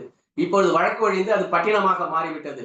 பட்டணம் என்றால் கடற்கரையிலிருந்து உள்பகுதியில் குறிப்பாக நிலப்பகுதியில் இருக்கக்கூடிய வணிக நகரங்களுக்கு பேரு பட்டணம். கடற்கரையில் இருக்கக்கூடிய வணிக நகரங்களுக்கு பேரு பட்டினம் என்று பெயர். அந்த அடிப்படையில் இந்த ராஜேந்திர பட்டினம் என்பது விருதாசலத்தில் இருந்து வெள்ளாற்றை கடந்து நாம் வந்து தெற்கு பகுதிக்கு சென்றோமையானால், அதாவது இன்னைக்கு இருக்கக்கூடிய ஸ்ரீமுஷ்ணம் வழியாக செல்லக்கூடிய விருதாசலத்திலிருந்து ஸ்ரீமுஷ்ணம் வழியாக செல்லக்கூடிய இந்த பிரதான சாலையில் ராஜேந்திர பட்டினம் என்கின்ற ஊர் இன்றைக்கும் இருக்கிறது. அந்த ஊரில் பார்த்தோம்னாக்க அந்த ஊருக்கு பண்டைய காலத்தில் அதற்கு பெயர் வந்து எருக்காத்தாம் புலியூர் என்று பெயர். திருஞான சம்பந்தருடைய தேவார பதிகத்துல நாம் இதனை வந்து இந்த ஊருடைய பழைய பெயரை நாம் அறிந்து கொள்ள முடிகிறது. இங்க இருக்கக்கூடிய சிவன் கோவிலினுடைய கருவறையில் கிபி 8ஆம் நூற்றாண்டை சார்ந்த கல்வெட்டுகள் காணப்படுகின்றன. இந்த கல்வெட்டுகள் வந்து பார்த்தோம்னாக்க குறிப்பாக இவைகள் வடமொழி சார்ந்த ஒரு கல்வெட்டாக இந்த கல்வெட்டுகள் திகழ்கின்றன. இந்த கல்வெட்டுகள்ல குறிப்பாக நாம் பார்க்கின்ற பொழுது இந்த கல்வெட்டுகள்ல 2 விஷயங்கள் நாம் தெரிஞ்சுக்கிறோம். ஒரு கல்வெட்டில் பார்த்தோம்னாக்க இன்னைக்கு இருக்கக்கூடிய இந்த ராஜேந்திர பட்டினத்தில் இருக்கக்கூடிய சிவன் கோவில் இருக்கக்கூடிய அந்த கருவறையினுடைய எதிர் பகுதியில் இருக்கக்கூடிய அந்த அர்த்த மண்டபத்தில் இருக்கக்கூடிய அந்த தூண்கள்ல முதல் கல்வெட்டு ஸ்ரீ புத்த வர்மசிய மாணக்கர் சாரி புத்திராசிய அப்படின்னு இருக்கு. நீங்க அந்த கல்வெட்டிலே படத்துல பார்க்கலாம். ஸ்ரீ புத்த வர்மசிய மாணக்கர் சாரி புத்திரஸ்ய என்ற வாசகம் காணப்படுகிறது. இக்கல்வெட்டில் கூறப்பட்டுள்ள இந்த சாரி புத்திரர் என்பவர் இவர் வந்து பார்த்தோம்னாக்க இந்த சாரி புத்திரரினுடைய சீடர். இவர் இந்த பார்த்தோம்னாக்க இந்த சாரி புத்திரர் என்பவர் பார்த்தோம்னாக்க இவர் வந்து பார்த்தோம்னாக்க இந்த சாரி புத்திரருடைய சீடனாக புத்த வர்மசிய மாணக்கர் அப்படிங்கிறவர் பார்த்தோம்னாக்க இவர் இந்த சாரி புத்திரர் அவருடைய சீடராக இருந்திருக்கிறார் என்பதை நாம் அறிந்து கொள்ள முடிகிறது. எனவே கிபி 7ஆம் 8ஆம் நூற்றாண்டை சார்ந்த இந்த கல்வெட்டுல இந்த ஸ்ரீ புத்த வர்மசிய மாணக்கர் சாரி புத்திரர் என்று குறிப்பிடப்படுவதனால நாம் இந்த காலகட்டத்தில் இந்த புத்தரோடு புத்த வர்மசிய அப்படின்னு வருதுனாவே புத்தருடைய பெயரை தாங்கியவர்னு பேர் அவரு, மாணக்கர் அவரு சாரி புத்திரசிய அப்படின்னு வருது. எனவே இந்த புத்தருடைய பெயரை தன்னுடைய பெயராக ஏற்றுக்கொண்ட இவர் இந்த ராஜேந்திர பட்டினத்தில் வாழ்ந்திருக்கிறார் என்பதை நாம் அறிந்து கொள்ள முடிகிறது. குறிப்பாக கிபி 7, 8ஆம் நூற்றாண்டை சார்ந்த இந்த கல்வெட்டு. இரண்டாவது ஒரு கல்வெட்டுல என்ன சொல்லுது அப்படின்னா ஸ்ரீ மகேந்திர வர்சிய அப்படின்னு வருது. அடுத்த கல்வெட்டுல ஸ்ரீ மகேந்திர வர்சிய அப்படின்னு வருது. இது மகேந்திரவர்மனோடு தொடர்புடைய பெயர். எனவே மகேந்திரவர்ம பல்லவனுடைய ஆட்சி காலத்தில் பார்த்தோம்னாக்க அப்பர் சுவாமிகள் வந்து முதலாக அவர் வந்து சமண சமயத்தில் இருந்து அவர் சைவ சமயத்திற்கு மதமாற்றம் செய்யப்படுவதற்குரிய ஒரு நிகழ்வு நடந்தது. குறிப்பாக பார்ப்போமேனால் தமிழகத்தில் மட்டும்தான். அதுவும் குறிப்பாக அந்த தமிழகத்தில் குறிப்பாக முதல் மத மாற்றம் நடந்த இடம் திருவதிகை என்றே நாம் குறிப்பிடலாம். ஏனென்றால் ஒரு சமணனாக இருந்தவனை சைவனாக மாற்றிய ஒரு நிகழ்வை நாம் வந்து அந்த 63 நாயன்மார்களுடைய வாழ்க்கை வரலாற்றிலே நாம் பார்க்கிறோம். அந்த அடிப்படையில பார்த்தோம்னாக்க இந்த ஊர்ல நமக்கு புத்தருடைய பெயரோடு இருக்கக்கூடிய நபர்களை பற்றிய பதிவுகளை நாம் இந்த கோவில் கல்வெட்டுல பார்க்கிறோம். குறிப்பாக மகேந்திரவர்மனுடைய காலகட்டத்திலேயே ஒரு புத்த விகாரம் இருந்திருக்கு என்பதற்கு தான் இந்த சான்று. இது இந்த கல்வெட்டை நாம் சான்றாகவே ஏற்றுக்கொள்ளலாம். எனவே ராஜேந்திர பட்டினத்தில் எருக்காத்தாம் புலியூர் என்று கூறக்கூடிய இந்த ராஜேந்திர பட்டினத்தில் கிபி 7, 8ஆம் நூற்றாண்டு, குறிப்பாக இந்த மகேந்திரவர்மனுடைய ஆட்சி காலத்திலேயே இங்கு ஒரு புத்த விகாரை இருந்திருக்கிறது என்பதனை நாம் இந்த கல்வெட்டு தரவுகளின் அடிப்படையிலே நாம் அறிந்து கொள்ளலாம். இங்கு இருந்த அந்த புத்தர் சிலையானது பார்த்தோம்னாக்க 2007ஆம் ஆண்டு இங்கு அந்த புத்தர் சிலையானது கண்டுபிடிக்கப்பட்டது. இந்த கன்னியம்மன் கோயிலுடைய பின்புறம் இருக்கக்கூடிய அந்த ஊர்ல ராஜேந்திரப்பட்டினத்திலே கன்னியம்மன் கோயிலுடைய பின்பகுதியில் இருக்கக்கூடிய நடனம் பிள்ளை என்பவருடைய நிலத்தில்தான் இந்த புத்தர் சிலை கிடைத்தது ராஜேந்திரப்பட்டினத்தில். இந்த புத்தர் சிலை 98 சென்டிமீட்டர் உயரமும் 56 சென்டிமீட்டர் அகலமும் உடைய இந்த புத்தர் சிலையானது, இது தலையில் ஞான முடிச்சு, சுருள் முடியும், தோல் வரை தொங்கும் நீண்ட காதுகளோடு இந்த புத்தருடைய சிலையானது ஆழ்ந்த தியானத்தில் இந்த புத்தபிரான் காட்சியளிப்பதாக இந்த சிலையானது வடிக்கப்பட்டிருந்தது. இரு கையிலும் தியான முத்திரையுடன் வைக்கப்பட்டு அமர்ந்த நிலையில் புத்தர் அழகாக காட்சியளிக்கக்கூடிய இந்த சிற்பமானது கிபி 8, 9ஆம் நூற்றாண்டை சார்ந்ததாகும். கிடைக்கப்பட்ட இச்சிலையை கொண்டு வந்து கன்னியம்மன் கோயிலுடைய பின்பகுதியில் உள்ள ஆலமரத்தின் கீழே இந்த சிலையை வைக்கிறார்கள் அந்த ஊர் மக்கள். ஆனால் அச்சிலையானது நாங்கள் 2015ஆம் ஆண்டு 2012 ஆண்டுகள்ல பார்த்தோம்னாக்க அந்த சிலை அங்க இல்ல. நாங்கள் கலாய்வுக்கு போகின்ற பொழுது இப்பொழுது நமக்கு கிடைத்திருப்பது அந்த புகைப்படம் மட்டும்தான். அந்த செய்தித்தாளில் வந்தது. நமக்கு வந்து இந்த ஜம்புலிங்கம் சார் போன்றவர்கள்லாம் இந்த சிலையை வந்து அவர்கள் பதிவு செய்திருந்தார்கள். அந்த பதிவுகளின் அடிப்படையில் தான் நாம வந்து அந்த இன்னைக்கு அந்த சிலை இல்லை. இன்னைக்கு அந்த பகுதியில் அந்த சிலை காணாமல் போய்விட்டது. எனவே வந்து பார்த்தோம்னாக்க ராஜேந்திரப்பட்டினம் என்று அழைக்கக்கூடிய இந்த எர்காத்தாம்புலியூரில் பல்லவ மன்னன் மகேந்திரவர்மனுடைய ஆட்சி காலத்திலேயே அங்க ஒரு பெரிய ஒரு மடாலயம் ஒன்று இருந்திருக்கிறது என்பதை நாம் பார்க்கிறோம். அந்த புத்தர் சிலை கிடைக்கப்பட்ட இடத்தில் கிட்டத்தட்ட ஒரு 5 ஏக்கர் அளவுல பார்த்தோம்னாக்க ஒரு புத்த விகாரை இருந்ததற்கான தடயங்கள் அங்கே கண்டுபிடிக்கப்பட்டன. ஏனென்றால் அது முழுக்க நான் கலாய்வு செய்தேன். அந்த 5 ஏக்கர் பரப்பளவுல நான் முழுக்க ஆய்வு செய்கின்ற பொழுது அந்த புத்தர் சிலை கிடைக்கப்பட்ட இடத்தில் மிகப்பெரிய அளவுல 1 மீட்டர் அளவுல ஒரு மிகப்பெரிய சுவர் இருப்பதும் கண்டுபிடிக்கப்பட்டது. அந்த சுவருக்கு பயன்படுத்தப்பட்டுள்ள செங்கற்கள் எல்லாமே பல்லவர் காலத்தை சார்ந்த செங்கற்கள். எனவே மிகப்பெரிய ஒரு புத்த விகாரை ஒன்று இருந்திருக்கிறது. அதனை சார்ந்து பார்த்தோம்னாக்க மக்கள் வாழ்விட பகுதியும் அங்கே இருந்திருப்பதையும் நான் கலாவில கண்டுபிடித்தேன். எனவே அதாவது குறிப்பாக பல்லவர் காலத்திலேயே அங்க வந்து பார்த்தோம்னாக்க மக்கள் வாழ்ந்திருக்கிறார்கள், ஒரு புத்த விகாரை இருந்திருக்கிறது என்கின்ற தரவினை நாம் அங்க வந்து குறிப்பாக கிபி 7ஆம் நூற்றாண்டில் இருந்து கிபி 13ஆம் நூற்றாண்டு வரையிலான காலகட்டத்தை சார்ந்த வரலாற்று தரவுகள் இந்த புத்தர் சிலை கிடைக்கப்பட்ட அந்த நிலப்பகுதியில் இருந்து சேகரிக்கப்பட்டுள்ளன.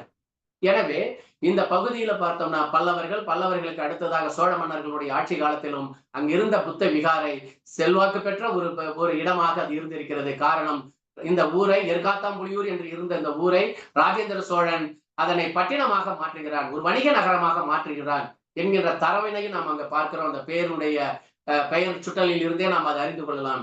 எனவே கங்கை கொண்ட சோழபுரத்தை தலைநகராக கொண்டு ஆட்சி செய்த ராஜேந்திர சோழன் இங்கு இருக்கக்கூடிய தமது கங்கை கொண்ட சோழபுரத்திலிருந்து ஏறக்குறைய ஒரு 30 கிலோமீட்டர் தூரத்தில் இருக்கக்கூடிய ராஜேந்திரப்பட்டினம், இது வந்து பண்டைய காலத்தில் இது ஒரு மிகப்பெரிய ஒரு ராஜ பாதையாக பெருவழியாக இருந்த இந்த இன்னைக்கு விருதாலத்தில் இருந்து இன்னைக்கு கங்கை கொண்ட சோழபுரம் செல்லக்கூடிய இந்த சாலையானது ஒரு காலத்தில் ஒரு பிரதான ஒரு நேஷனல் ஹைவேவாக இருந்திருக்கிறது என்பதனையும் நாம் இதில் அறியலாம்.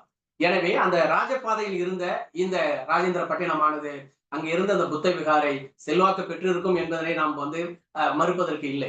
எனவே கடலூர் மாவட்டத்தில் பார்க்கின்ற பொழுது பல இடங்களில் நமக்கு வந்து இப்ப பார்த்து கொண்டு வரக்கூடிய எல்லா இடங்களிலும் பார்த்தோம்னாக்க வணிகர்கள் இருந்த ஊர், வணிகர்கள் வாழ்ந்த ஊர், இந்த ஊர்கள் எல்லாம் புத்த சமயமானது தழைத்தோங்கி இருந்தது என்பதை நாம் பார்க்கிறோம். எனவே அடுத்ததாக நமக்கு ஒரு காலத்தில் கள்ளக்குறிச்சி கடலூர் மாவட்டத்தோடு இணைந்திருந்தது தான். எனவே அந்த ஊரில் உலகிய நல்லூர் என்கின்ற ஊரிலும் நமக்கு புத்தர் சிலையானது கிடைக்கிறது. உலகிய நல்லூர் என்பது வேளாண்குடி மக்கள் வாழக்கூடிய பகுதிக்கு பேர் தான் நல்லூர் என்று பெயர். நல்லூர் என்று முடியக்கூடிய ஊர்கள் எல்லாமே அக்ரேரியன் சொசைட்டி என்று சொல்லக்கூடிய வேளாண்குடி மக்கள் வாழக்கூடிய பகுதியாகும். அந்த ஊரிலேயும் புத்த மடாலயம் இருந்திருக்கிறது என்பதற்கு சான்றாக உலகிய நல்லூரில் கிடைக்கக்கூடிய புத்தர் சிலையை நாம் சான்றாக கருதலாம். எனவே கடலூர் மாவட்டத்தினுடைய உட்பகுதியிலும் சரி, இன்றைய கடலூர் மாவட்டத்தினுடைய எல்லை பகுதிகளில் இருக்கக்கூடிய கள்ளக்குறிச்சி, ஆத்தூர், சின்னச்சேலம் போன்ற பகுதிகளிலும் இந்த பௌத்த தடயங்கள் இருந்திருப்பதை நாம் பார்க்கிறோம். குறிப்பாக இவைகள் எல்லாம் ஒரு காலத்தில் மகதை மண்டலத்தினுடைய எல்லை பகுதிகளாகவும் மகதை மண்டலத்தினுடைய ஆளுமைக்கு உட்பட்ட பகுதிகளாகவும் மாறியதையும் நாம் பார்க்கிறோம். எனவே மகதை மண்டலத்தை சார்ந்த மன்னர்களும் இந்த பௌத்த சமயத்தையும் பௌத்த கோவில்களையும் அவர்கள் வந்து தன்னுடைய செல்வாக்கு பெற்ற ஒரு சமயமாகவும் செல்வாக்கு பெற்ற ஒரு கோவிலாகவும் இவர்கள் அதனை பார்த்திருக்கிறார்கள். எனவே அவர்கள் வந்து இவர்களை ஒதுக்கவில்லை. ஏனென்றால் முன்பாகவே சொன்ன சனா அவர்கள் குறிப்பிட்டது போன்ற இது இந்தியாவினுடைய ஆதி மதம் என்றால் அது மிகையன்று. எனவே அப்படிப்பட்ட இந்த ஆதி மதத்தினுடைய தடங்களாக இருக்கக்கூடிய ஸ்தாபகராக இருக்கக்கூடிய புத்தரோடு தொடர்புடைய இந்த மடாலயங்கள் இவர்களை வளர்த்தெடுத்த பெருமை குறுநில மன்னர்களுக்கும் உண்டு என்பதனை நாம் இந்த இடத்துல புரிந்து கொள்ள வேண்டும். எனவே இது வெறும் அரச சமயமாக மட்டும் இல்லாமல் இந்த பௌத்த சமயமானது குறிப்பாக குறுநில மன்னர்களாலும் வளர்த்தெடுக்கப்பட்டிருக்கிறது என்பதனையும் நாம் மறுக்க முடியாது. எனவே இந்த புத்த மதமானது அசோகர் காலத்தில் அது அரச மதமாக மாற்றப்படுகிறது. எனவே அது உலகத்தினுடைய உச்சத்தை எட்டியது பௌத்த மதம். தமிழகத்திற்கு வருகின்ற பொழுது இங்கு சேர சோழ பாண்டியர்கள் என்று இருக்கக்கூடிய அனைத்து மன்னர்களும் தங்களுக்குள்ள வேறுபாடுகள் இருந்தாலும் இந்த பௌத்த சமயத்தை வளர்த்தெடுப்பதிலே இவர்கள் ஒருமித்த கருத்தோடு இருந்தார்கள் என்பதற்கான தரவுகள் தமிழகத்தில் பரவலாக கிடைக்கின்றன. எனவே இது நாம் சொல்லக்கூடிய இந்த பௌத்த சமயமானது ஒரு காலத்தில் தழைத்தோங்கி இருந்தது என்பதை நாம் மறுக்கவும் முடியாது. காலத்தின் கோலத்தின் விளைவாக இன்று பௌத்த சமயமானது இன்று தொய்வை ஏற்படுத்தி இருந்தாலும் ஏற்பட்டு இருந்தாலும் இதனுடைய தடயங்களை மீட்டு இருக்கக்கூடிய வகையில நாம் இதில் ஈடுபட்டு வருவது இது பாராட்டத்தக்க ஒரு நிகழ்வாக நாம் அதை பார்க்க வேண்டும். அதுக்கு அடுத்ததாக நாம் பார்க்கலாம், கடலூர் மாவட்டத்தினுடைய தெற்கு பகுதியில் இருக்கக்கூடிய அரியலூர் மாவட்டம், இங்க இருக்கக்கூடிய விக்கிரமங்கலம் என்கின்ற ஊரிலையும் பௌத்த தடயங்களை நாம் பார்க்கிறோம். எனவே மாவட்டத்தினுடைய உட்பகுதியில் முதல் கடற்கரையில் இருந்து கடலூர் மாவட்டத்தினுடைய உட்பகுதி வரையிலும் அந்த கடலூர் மாவட்டத்தினுடைய எல்லைப்புறத்திலையும் பார்த்தோம்னாக்க இந்த பௌத்த சமயத்தினுடைய தாக்கம் எந்த அளவிற்கு இருந்திருக்கிறது எல்லாம் ஒரே காலகட்டத்தை சார்ந்தவைகள். சரிங்களா? பல்லவர் காலத்தில் ஆரம்பிக்கப்பட்டு சோழர் காலம் வரையிலே பார்த்தோம்னாக்க பௌத்த சமயமானது எந்த அளவிற்கு இந்த மாவட்டங்களிலே கோலோச்சி இருந்தது என்பதனை இந்த தடயங்களே நமக்கு வலியுறுத்துவதாக நாம் இதனை பார்க்க வேண்டும். எனவே அடுத்ததாக நாம் பார்க்கக்கூடிய ஒரு ஊர் கடலூர் மாவட்டத்தில் திருச்சோபுரம் என்கின்ற ஊர். இது நம்ம கடலூர் மாவட்டம் ரயிலடி ஆலப்பாக்கம் ரயிலடியில் இருந்து ஏறக்குறைய ஒரு 3 கிலோமீட்டர் தூரத்தில் இந்த கோவிலானது கடற்கரை அருகாமையில் இருக்கக்கூடிய ஒரு ஊர். இந்த ஊரில் இருக்கக்கூடிய இந்த சோபுரநாதர் என்ற கோவில்ல கிபி 1264ஆம் ஆண்டு முதலாம் ஜடாவர்ம சுந்தரபாண்டியன் காலத்தில் இடப்பட்ட கல்வெட்டில் சாரிபுத்திர பண்டிதர் என்பவர் பௌர்ணமி நாளில் இக்கோவிலுக்கு நடைபெற்ற பூஜைகளுக்காக தானம் வழங்கியிருக்கிறார். நினைச்சு பாருங்க, சாரிபுத்திர பண்டிதர். நம்ம அங்கேயும் பார்த்தோம், இந்த சாரிபுத்திரரை பார்க்கிறோம். பல கல்வெட்டுகள்ல கடலூர் மாவட்டத்துல இந்த சாரிபுத்திர பத்திய பதிவு நாம் பார்க்கிறோம். குறிப்பாக இங்க இந்த மகேந்திரவர்மனுடைய காலகட்டத்தை சார்ந்த இதுலயும் இந்த சாரிபுத்திரருங்கிற பதிவை பார்க்கிறோம். அதுக்கு அடுத்தது இங்க இருக்கக்கூடிய திருச்சோபுரத்தில் இருக்கக்கூடிய கல்வெட்டிலையும் சாரிபுத்திரரை பத்திய பதிவு இருக்கிறது. அப்போ பல்லவர் காலத்தில் இருந்து இந்த சாரிபுத்திரர் என்கின்ற பெயரை இந்த பௌத்தத்தோடு தொடர்புடையவர்கள், பெரியோர்கள், அந்த பௌத்த சமயத்தை பின்பற்றக்கூடிய மூத்தோர்கள் தங்களுடைய பெயர்கள் வைத்துக் கொள்வதை வழக்கமாக கொண்டிருந்தார்கள் என்பதனை பாண்டியர் கால கல்வெட்டான இந்த ஜடாரம சுந்தரபாண்டியன் கல்வெட்டில் இந்த சாரிபுத்திர பண்டிதரை பற்றிய பதிவு நாம் பார்க்கின்றோம். கல்வெட்டிலே சாரிபுத்திர பண்டிதர் என்றே குறிப்பிடப்படுகிறது. இப்ப பண்டிதர் என்றால் அவன் யார் என்பது நமக்கு தெரியும். பண்டிதர் என்றால் அவன் படித்தவன் அர்த்தம், சான்றோன் அர்த்தம், அறிவாளி என்ற அர்த்தம். அவன் அனைத்து கலைகளையும் கற்றறிந்தவனுக்கு பேர் தான் பண்டிதன் என்று பெயர். எனவே பண்டைய காலத்தில் பௌத்த விகாரைகள் அத்தனையும் கல்லூரிகளாகவும் பல்கலைக்கழகங்களாகவும் கல்வி நிலையங்களாகவும் கடிகைகளாகவும் விளங்கியிருந்தன. அந்த அடிப்படையிலே இந்த சாரிபுத்திரன் என்பவன் ஒரு மாபெரும் சான்றோனாக இருந்திருக்க வேண்டும். அவன் இந்த கோவிலுக்கு தானம் வழங்கியிருக்கிறான் என்றால் இங்க சமய பொறையை நாம் பார்க்க வேண்டும். பௌத்தமும் இங்க இருக்கக்கூடிய சைவமும் ஒத்து செல்வதை நாம் 1264ஆம் ஆண்டு வெளியிடப்பட்ட ஜடாரம சுந்தரபாண்டியனுடைய கல்வெட்டில் இருக்கக்கூடிய சாரிபுத்திரரை நாம் சான்றாக ஏற்றுக்கொள்ளலாம். எனவே சாரிபுத்திர பண்டிதர் பௌத்த சங்கங்களோடு தொடர்புடையவர் என்றும் வரலாற்று அறிஞர்கள் சுட்டுகின்றார்கள் இந்த இடத்துல. எனவே அப்படிப்பட்ட இந்த சாரிபுத்திர பண்டிதர் இங்க இருக்கக்கூடிய சிவன் கோவிலுக்கு தானம் வழங்கியிருக்கிறார் என்றால் அவருடைய சமய பொறையை நாம் பாராட்ட வேண்டும். எனவே எந்த அளவிற்கு இந்த புத்த மதமானது இங்கே பரவி இருந்தது, எப்படி கோலோச்சியது என்பதனுடைய சான்றுகளாக நாம் பார்க்கிறோம். எனவே கிபி 13ஆம் நூற்றாண்டில் இப்பகுதியில் பௌத்த சங்கத்தை சார்ந்தவர்கள் வாழ்ந்துள்ளதை இக்கல்வெட்டின் வாயிலாக அறிய முடிகிறது. கடலூர் மாவட்டத்தில் கிபி 6ஆம் நூற்றாண்டு முதல் கிபி 13ஆம் நூற்றாண்டு வரை காலகட்டத்தில் பௌத்த சமயம் பகுதியில் இப்பகுதி மக்களிடையே செல்வாக்கு பெற்றிருந்ததை மேற்கண்ட தரவுகள் மூலமாக உணர முடிகிறது. எனவே இந்த பௌத்த சமயமானது குறிப்பாக கடலூர் மாவட்டத்தில் அதனுடைய தாக்கம் அளப்பரியதாக இருந்திருக்கிறது. அதன் விளைவாக கிபி 18ஆம் நூற்றாண்டில் வாழ்ந்த வள்ளல் பெருமான் அவர்கள் தன்னுடைய அறக்கருத்துக்களாகவும் ஜீவகாருண்யம் என்று சொல்லக்கூடிய அந்த அறக்கருத்தினை இவர் பௌத்தத்தில் இருந்து பெற்றிருக்கிறார் என்பதை மறுக்க முடியாது. புரியுங்களா? எனவே ஒரு வள்ளல் பெருமானை சாதாரண மருதூரில் பிறந்த ராமலிங்கம் என்பவரை ஒரு வள்ளல் பெருமான் என்ற ஒரு ப்ரொமோஷன், அவருக்கு ஒரு அங்கீகாரத்தை, அவருக்கு ஒரு உயர்வை கொடுத்தது என்றால் அது ஜீவகாருண்ய ஒழுக்கம் என்கின்ற அந்த அறக்கோட்பாடு தான் ஆகும். எனவே இந்த ஜீவகாருண்ய ஒழுக்கம் என்கின்ற அறக்கோட்பாட்டினை இவர் பௌத்தத்தில் இருந்துதான் பெற்றிருக்க வேண்டும் வள்ளல் பெருமான் அவர்கள். எனவே இவர் 18ஆம் நூற்றாண்டில் வாழ்ந்த இந்த சமய சீர்திருத்தவாதியான வள்ளல் பெருமான் அவர்கள் இந்த பௌத்த கருத்தையும் தன்னுடைய அருட்பாவிலேயே அவர் வலியுறுத்துவது இந்த பௌத்த கருத்துக்களுக்கு கிடைக்கக்கூடிய ஒரு இமாலய அங்கீகாரமாக நாம் இதனை கூர்நோக்கலாம். எனவே சமயம் மதம் எனும் பேய் என பிடியாது இருத்தல் வேண்டும் என்று சொல்லிய வள்ளல் பெருமான் அவர் புத்தரை ஏற்றுக்கொண்டு இருக்கிறார் என்பதனை அவருடைய அருட்பாவில் இருக்கக்கூடிய இந்த அறக்கருத்துக்கள், புத்தபிரான் விதைத்த அந்த நல்லொழி மார்க்கம், அந்த அறக்கருத்துக்களை இவரும் வலியுறுத்தி சென்றிருப்பது புத்தபிரானுக்கு கிடைத்த மாபெரும் வெற்றியாக நாம் இதனை கருதலாம். எனவே புத்தர் இந்த பௌத்த சமயம், அடுத்தது பார்த்தோம்னா புத்தருடைய மடாலயங்கள், இவைகள் எல்லாம் கடலூர் மாவட்டத்தில் கிட்டத்தட்ட பார்த்தோம்னாக்க கிபி 6ஆம் நூற்றாண்டிலிருந்து 13ஆம் நூற்றாண்டு காலகட்டங்கள் வரையில மிகப்பெரிய ஒரு புரட்சியையும் மிகப்பெரிய ஒரு வளர்ச்சியையும் இந்த பகுதியிலே ஏற்படுத்தி இருக்கிறது. அந்த தாக்கம் இன்றும் நம் கடலூர் மாவட்டத்தில் அதை பார்க்கலாம். குறிப்பாக எப்படி இந்த பௌத்த சமயமானது, நான் முன்னே அடிக்கடி சொல்லுவேன், முதல்ல இந்த புத்த மதமானது மகாயானம் ஹீனயானம் என்று ஹர்ஷருடைய காலகட்டத்திலே பிரிகின்ற பொழுது இந்த மகாயான புத்த மதம் என்பதுதான் புத்த சமயத்தை, புத்த உருவங்களை அங்கீகரித்த ஒரு சமயமாக நாம் அதை பார்க்க வேண்டும். புத்த மதம் மகாயானம் என்றால் மகாயானம் தான் புத்தரை உருவ வழிபாட்டிற்கு அங்கீகரித்த ஒரு சமயமாக அன்று இருந்தது. மகாயான புத்த மதத்தை சார்ந்தவர்கள் புத்தரை உருவமாக வைத்து வணங்கக்கூடியவர்கள்.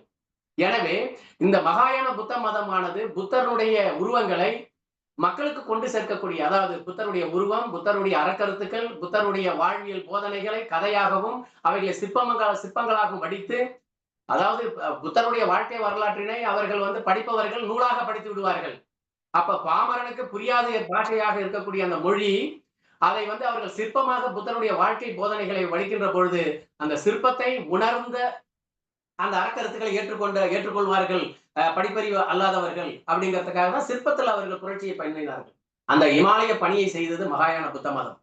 எனவே மகாயான புத்த மதம் புத்தரையுடைய சிலைகளையும் புத்தருடைய வாழ்வியல் போதனைகளின் சிற்பங்களாக வடிக்கக்கூடிய இந்த வழியினை ஒரு சிறந்த ஊடகமாக மாற்றியது மகாயான புத்த மதம். இதனை செய்த பெருமை ஹர்ஷரை தான் சாரும். ஏனென்றால் இந்தியாவிலேயே அசோகருக்கு அடுத்தது இந்த புத்த மதத்தை மாநாட்டின் வாயிலாக, நாம் சொன்னாங்க முதல்ல பார்த்தோம்னாக்க நம்ம தியாகனூர்ல மாபெரும் புத்த மாநாடு நடந்தது. அகில இந்திய அளவில் இருக்கக்கூடிய புத்த துறவிகள் எல்லாம் வரவைத்த அது போன்ற மாநாட்டை ஹர்ஷர் தன்னுடைய ஆட்சி காலத்திலே அவர் நடத்தினார். அலகாபாத் மாநாடு 75 நாட்கள் நடைபெற்றது. கன்னோசியில் ஒரு மாநாடு நடத்துறாரு. அப்படிப்பட்ட இந்த மாநாடுகள்லாம் நடத்தப்பட்ட அரச சமயமாக அரச கடவுளாக போற்றப்பட்ட வள்ளல் நம்ம புத்தபிரான் நம் கடலூர் மாவட்டத்தில் பார்த்தோம்னாக்க மிகப்பெரிய அளவுல ஒரு பெரிய தாக்கத்தையும் பெரிய எழுச்சியையும் ஏற்படுத்தி இருக்கிறது என்பதுதான் இதை மறுக்க முடியாது. இது எனவே அப்படிப்பட்ட இந்த புத்தருடைய வாழ்வியல் உருவங்கள், நான் அடிக்கடி சொல்றேன், கஜலட்சுமி என்கின்ற வழிபாடு நீங்க பார்த்திருப்பீங்க கோவில்கள்ல. சிவன் கோவில் எப்படி புத்த கலையை இந்த இந்து கலையானது கபலீகரம் செய்தது என்பதற்கு சான்றாக நாம் 2 உருவங்களை பார்க்கலாம். ஒன்று தட்சிணாமூர்த்தி. இந்த தட்சிணாமூர்த்தி பார்த்தோம்னா ஆலமரநாதன் என்பார், அரச மரத்துக்கு கீழே இருப்பாரு. அதுக்கு அடுத்தது பார்த்தோம்னாக்க 2வது ஆலமரத்தின் கீழே அமர்ந்து இருப்பார். இதுல பார்த்தோம்னாக்கா அரச மரத்தின் அடியில ஒரு அமர்ந்து இருக்கிற போன்ற தட்சிணாமூர்த்தி இருந்ததுன்னா அது ஏர்லி தட்சிணாமூர்த்தி. அடுத்தது பார்த்தோம்னா லேட்டர் சோழர் பீடல பார்த்தோம்னா ஆலமரநாதன், பின்னாடி ஆலமரம் காட்டியிருப்பாங்க. ஆனால் ஏர்லி சிற்பங்கள்ல, பண்டைய அதாவது முற்கால சிற்பங்கள்ல தட்சிணாமூர்த்தியினுடைய உருவத்துக்கு பின்னாடி பார்த்தோம்னா அரச மரம் இருக்கும். நீங்கள் ஆய்வுக்கு போகின்ற பொழுது பார்த்தோம்னா தட்சிணாமூர்த்திக்கு பின்னாடி இருக்கக்கூடிய மரங்கள்ல பறவைகள் உட்கார்ந்திருந்தால் அமர்ந்து இருந்தால் அது ஆலமரம். பறவைகள் இல்லாமல் மரம் காட்டப்பட்டிருக்குமே ஆனால் அது அரச மரம். எனவே புத்தபிரான் தன்னுடைய உணர்ந்ததை, தன் வாழ்வியல் உணர்ந்ததை, தான் வாழ்வியல் பெற்ற ஞானத்தை மக்களிடம் போதித்த இடம் அரச மரம். புரியுதா? அந்த அரச மரத்தோடு தொடர்புடைய உருவம் தான் புத்தபிரான். பின்னாடி குப்தர் காலத்திலே அது கபலீகரம் செய்யப்படுகிறது பௌத்த மதம்.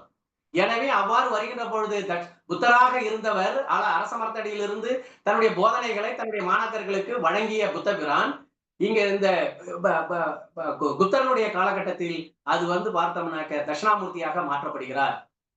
புரியுங்களா? அதுதான் பின்னாடி பார்க்கிறோம் தட்சிணாமூர்த்தி வழிபாடாக வருகிறது. கஜலட்சுமி அதே போன்று புத்தரோடு தொடர்புடைய உருவங்கள்ல பார்த்தோம்னாக்கா அன்னை மாயா அவர்களுக்கு பார்த்தோம்னா நீங்க சாஞ்சி ஸ்தூபியை பார்க்கலாம். சாஞ்சி ஸ்தூபியினுடைய தோரண வாயில காட்டப்பட்டிருக்கக்கூடிய உருவங்களை நீங்க பார்க்கலாம். அந்த உருவங்கள்ல அன்னை மாயா அவர்கள் அமர்ந்திருப்பார்கள். அவர்களுக்கு இருபுறமும் பார்த்தோம்னா 2 யானைகள் சாமரம் வீசுவது போன்ற சிற்பம் இருக்கும். அதே சாஞ்சி ஸ்தூபத்தில் பார்த்தோம்னா அன்னை மாயா நின்று இருப்பார். அவருக்கு அருகாமையில் 2 யானைகள் சாமரம் வீசும். இந்த உருவத்தை தான் குப்தர் காலத்திலே கஜலட்சுமியாக மாற்றப்படுகிறது. இன்றைக்கு நீங்க சிவன் கோயிலுக்கு போனீங்கன்னா கஜலட்சுமி பார்த்தீங்கன்னா அன்னை மாயா அவள். புத்தருடைய பிறப்பை புத்தரை ஈன்று இந்த உலகிற்கு அளித்த அன்னை மாயானுடைய உருவம் எப்படி இந்து சமயத்துக்குள்ள இந்து கட்டடக்கலைக்குள்ள வருகின்ற பொழுது இந்து சிற்பக்கலைக்குள் வருகின்ற பொழுது அவள் கஜலட்சுமியாக மாற்றப்படுகிறாள். அதனால்தான் இப்படிப்பட்ட ஒரு கபலிகரமான நிகழ்வுகளும் நாம் பார்க்கிறோம் இந்த கட்டடக்கலையில. எனவே குறிப்பாக இந்திய கட்டடக்கலைகள்ல இந்த புத்த மதமானது பார்த்தோம்னாக்க மிகப்பெரிய பல்கலைக்கழகத்தை இருக்கிறது, வாணிபத்தில் புரட்சியை செய்திருக்கிறது, உலக மக்களை அரசியலர்களாக மாற்றியிருக்கிறது. தம்ம அசோகன் பாருங்க, சண்ட அசோகனாக இருந்தவன் தம்ம அசோகனாக மாற்றப்படுகின்ற நிகழ்வும் பௌத்தத்தெல்லாம் பார்க்க முடிகிறது. எனவே இப்படிப்பட்ட ஒரு ஒழுக்க நெறி உள்ள ஒரு பௌத்த சமயமானது இன்றைய இந்தியாவில் நிச்சயமாக இவை கட்டமைக்கப்பட வேண்டும். B.R. அம்பேத்கர் அவர்கள் உலகத்தில் அவர் கற்றறிந்த பண்பாளர். அவருக்கு தெரியாத சமயம் கிடையாது, அவருக்கு தெரியாத சமயவியல் நூல்கள் கிடையாது. அப்படிப்பட்ட மாபெரும் அறிஞர். அவர் தேர்ந்தெடுத்த ஒரே மார்க்கம் பௌத்த மார்க்கம்.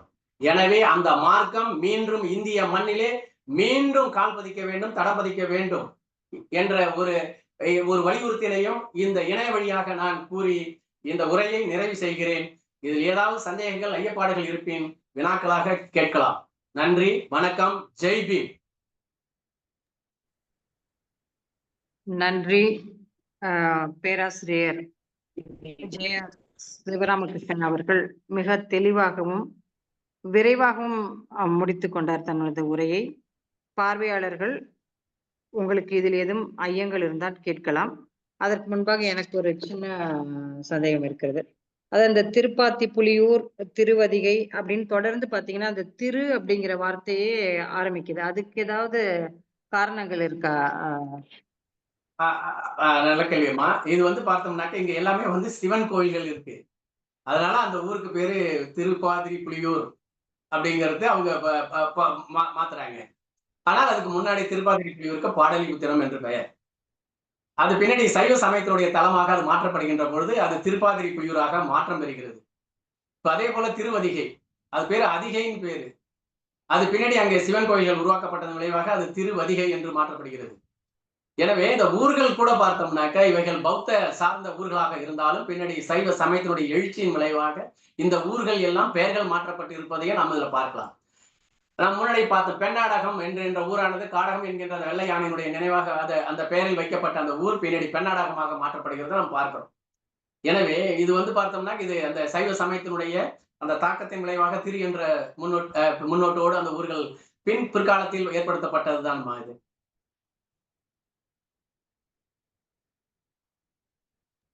நன்றி ஐயா, நன்றி.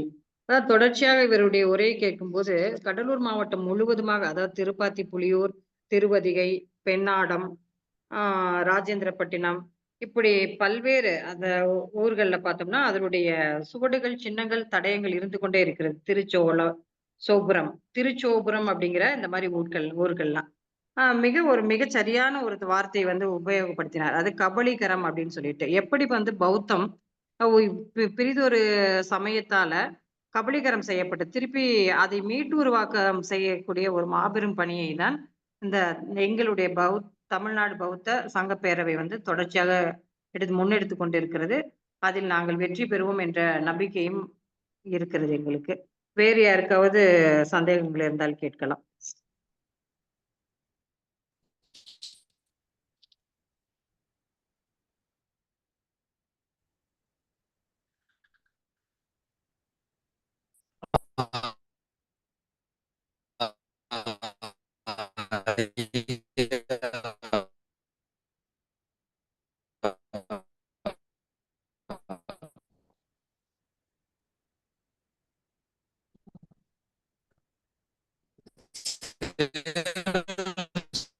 மெய்ப்பொருள் உங்களுக்கு நெட் ப்ராப்ளம் இருக்கு, சிக்னல் ப்ராப்ளம் இருக்கு. பௌத்தத்தை வளர்த்தார்களா இல்லை சைவ சமயத்தை வளர்த்தார்களா ஐயா? நமக்கு வந்து பார்த்தோம்னா கடலூர் மாவட்டத்தை பொறுத்த அளவு பொதுவாகவே நீ அப்ப நல்ல கேள்விதான் இது, தமிழ்நாட்டுக்கே சொல்லிடலாம். அதாவது பார்த்தோம்னாக்க சைவ சமயம் வந்து எழுச்சி பெறுகின்ற பொழுது பௌத்த சமயம் கபலீகரம் செய்யப்பட்டிருக்கிறது. இப்ப உதாரணம் பார்த்தோம்னா கடலூர் மாவட்டத்தில் இருக்கக்கூடிய பாடலிபுத்திரம் என்கின்ற ஊரானது பின்னாடி திருப்பாதுரை புலியூர். அங்க நாம் பார்க்கலாம் தர்ம சேனராக இருந்தவர் பின்னாடி அப்பராக மாற்றப்படுகிறார் சைவ சமயத்தினுடைய விளைவாக. எனவே பௌத்த சமயத்தினுடைய வீழ்ச்சிக்கு ஒரு காரணம் என்ன என்றால் பிற சமயங்களுடைய தாக்குதல் தான் இதுக்கு காரணம். அந்த பிற சமயங்களுடைய தாக்குதல் என்பதை விட அந்த சமயங்களுக்கு கிடைத்த அங்கீகாரம், அரசர்களாலும் பின்னாடி இருக்கக்கூடிய நிலச்சுவார்ந்தார்களாலும் வழங்கப்பட்ட அந்த அங்கீகாரம் தான் பின்னாடி பார்த்தோம்னாக்க சைவம் எழுச்சி பெறுவதற்கும் வைணவம் எழுச்சி பெறுவதற்கும் காரணமாக இருந்தது.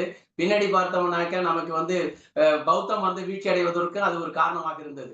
வணிகர்களினுடைய கைகளில் அன்னைக்கு பௌத்த சமயம் இருந்தது, அது செழித்தோங்கி இருந்தது. நீங்க பார்க்கக்கூடிய அத்தனை கிராமங்களும் சரி, இன்னைக்கு இருக்கக்கூடிய நாகப்பட்டினமா இருக்கட்டும், பெரிய மாபெரும் பௌத்த இடங்களாக திகழ்ந்த அத்தனையும் அன்னைக்கு பண்டைய காலத்தில் வணிகர்களால் உருவான. நம்ம பார்க்கக்கூடிய காவிரி பூம்பட்டினம் என்று சொல்லக்கூடிய அங்கேயும் பார்த்தோம்னாக்க மிகப்பெரிய பௌத்த விகாரைகள் இருந்தன. ஆனால் பின்னாடி ஏற்பட்ட அரசியல் மாற்றத்தாலும் பிற சமயங்களுடைய தாக்குதலாலும் இந்த பௌத்த சமயமானது வீழ்ச்சி கண்டதை ஒழிய சைவ சமயம்லாம் வந்து பார்த்தோம்னா பௌத்தம் இருக்கிற வரைக்கும் சைவ சமயம் எழுச்சி பெறல, பௌத்தம் தான் எழுச்சி பெற்று இருந்தது. அதுதான் நம்மளுடைய பூர்வீக சமயம், பூர்வீக மதம் பௌத்தம் தான். சரிங்களா? பின்னாடி வந்த அரசியல் சூழல்ல நம்ம இன்னைக்கு பின்னாடி தங்கிட்டோம், அவ்வளவுதான் அதுல. சரிங்களா? எனவே அதனுடைய தன்மையை இன்னும் விட்டுக் கொடுக்கல. பல நாடுகளில் உலக நாடுகள்ல பல நாடுகளில் இது அரச சமயமாக அங்கீகரிக்கப்பட்டு கோலோச்சுவதையும் நாம் மறுக்க முடியாது. நன்றி நன்றி. வணக்கம் சார், என்னுடைய பேர் ஆர் சுகுமார் சார். ரொம்ப சிறப்பா இருந்துச்சு உங்களுடைய ஆய்வை நான் உற்று நோக்கிறேன். அண்ணல் அம்பேத்கர் கடைசியா சொன்னாரு, பௌத்தத்தை பற்றி நாம் நிறைய ஆய்வு செய்ய வேண்டியது இருக்கிறது, போதுமான ஆய்வுகள் நம்முடைய நாட்டிலே இல்லை, அதற்கு நாம் நீண்ட நெடுங்காலமான ஆராய்ச்சிகள் செய்ய வேண்டியது இருக்கிறது. உங்களுடைய ஆராய்ச்சியின் மூலமாக நான் நிறைய கற்றுக்கொண்டேன். நன்றி ஐயா. நன்றி நன்றிங்க நன்றி நன்றி.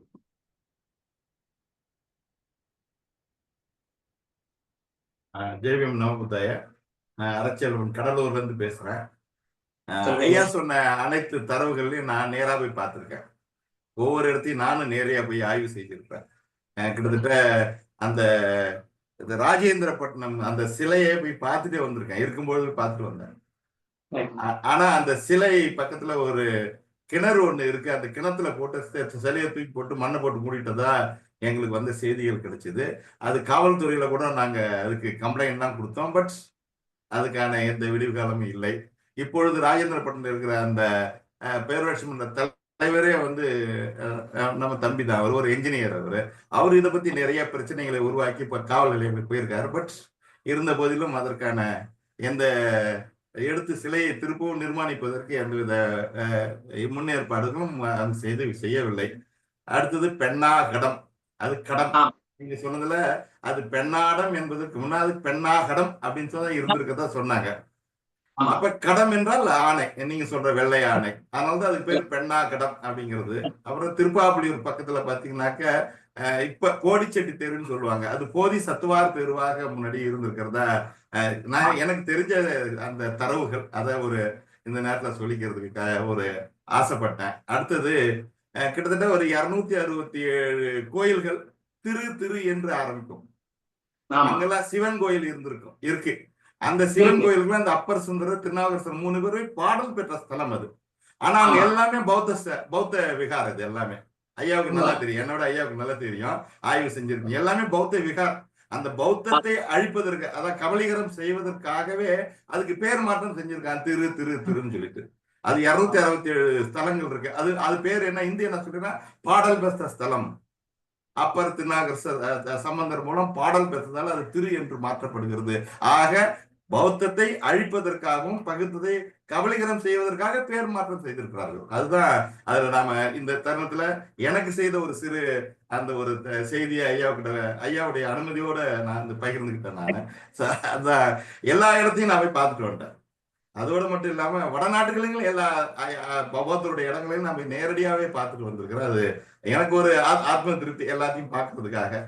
அது போல கும்பகோணம் பக்கத்துல ஏதோ ஒரு ஊர் பக்கத்துல கூட ஒரு அந்த மயிலாடுதுறை பக்கத்துல ஒரு விகார் இருக்கிறதா கூட சொல்லியிருக்கிறாங்க. போய் பார்க்கணுங்க, அது போக வேண்டி இருக்குது.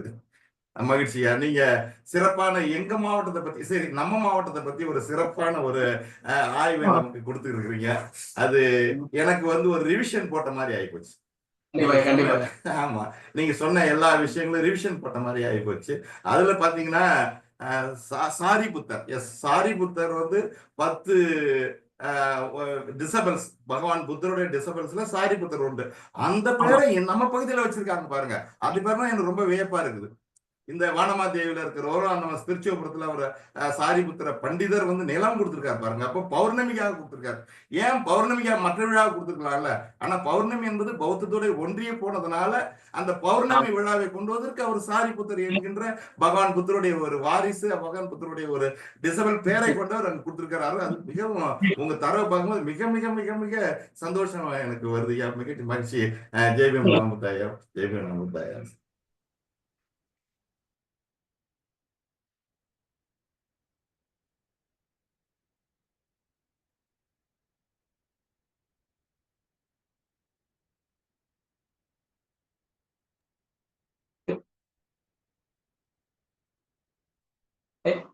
இருக்காங்களா? கேள்வி இருக்குங்களா ஐயா? கேளுங்க கேளுங்க. ஐயா வணக்கங்க. எனக்கு ஒரே ஒரு கேள்வி.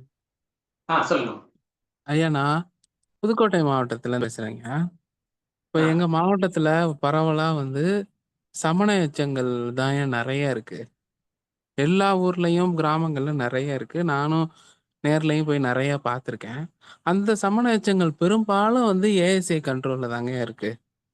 ஆமா, நாங்க ஏஎஸ்ஐ பெரும்பாலும் இல்ல, எல்லாமே ஏஎஸ்ஐ கண்ட்ரோல்ல. ஆனா பாதுகாப்பு இல்லாம தான் இருக்கு. ஆனா ஏஎஸ்ஐ போர்டு வச்சிருக்காங்க, அது ரெக்கார்ட் பண்ணியிருக்காங்க. இப்போ நாங்க தஞ்சை பகுதிகள்ல இப்போ தஞ்சாவூர்ல இருந்து திருவாரூர் போற வழியில ஒரு சின்ன ஊர்ல ஒரு ஒரு புத்தர் இருக்காரு. அதே மாதிரி மன்னார்குடி நான் அது 2ம் ரீசெண்டா பார்த்துட்டு வந்தேன். அது எல்லாமே பிரைவேட் கட்டுப்பாட்டிலே இருக்கு. அது ஏன் அப்படி? ஏன் ஏஎஸ்ஐ இந்த டிஃபரன்ஷியேஷன் இருக்கு?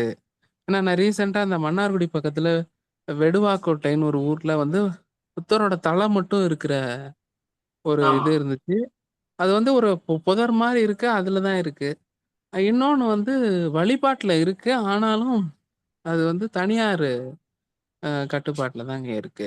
இது ஏன் இப்படி இந்த வேறுபாடை ஏஎஸ்ஐ காமிக்குது அப்படின்னு எனக்கு ஒரு ஏஎஸ்ஐ எல்லா இடத்துலயும் அவங்க சமணம் பௌத்தம் 2மே தான் அவங்க இது பண்றாங்க.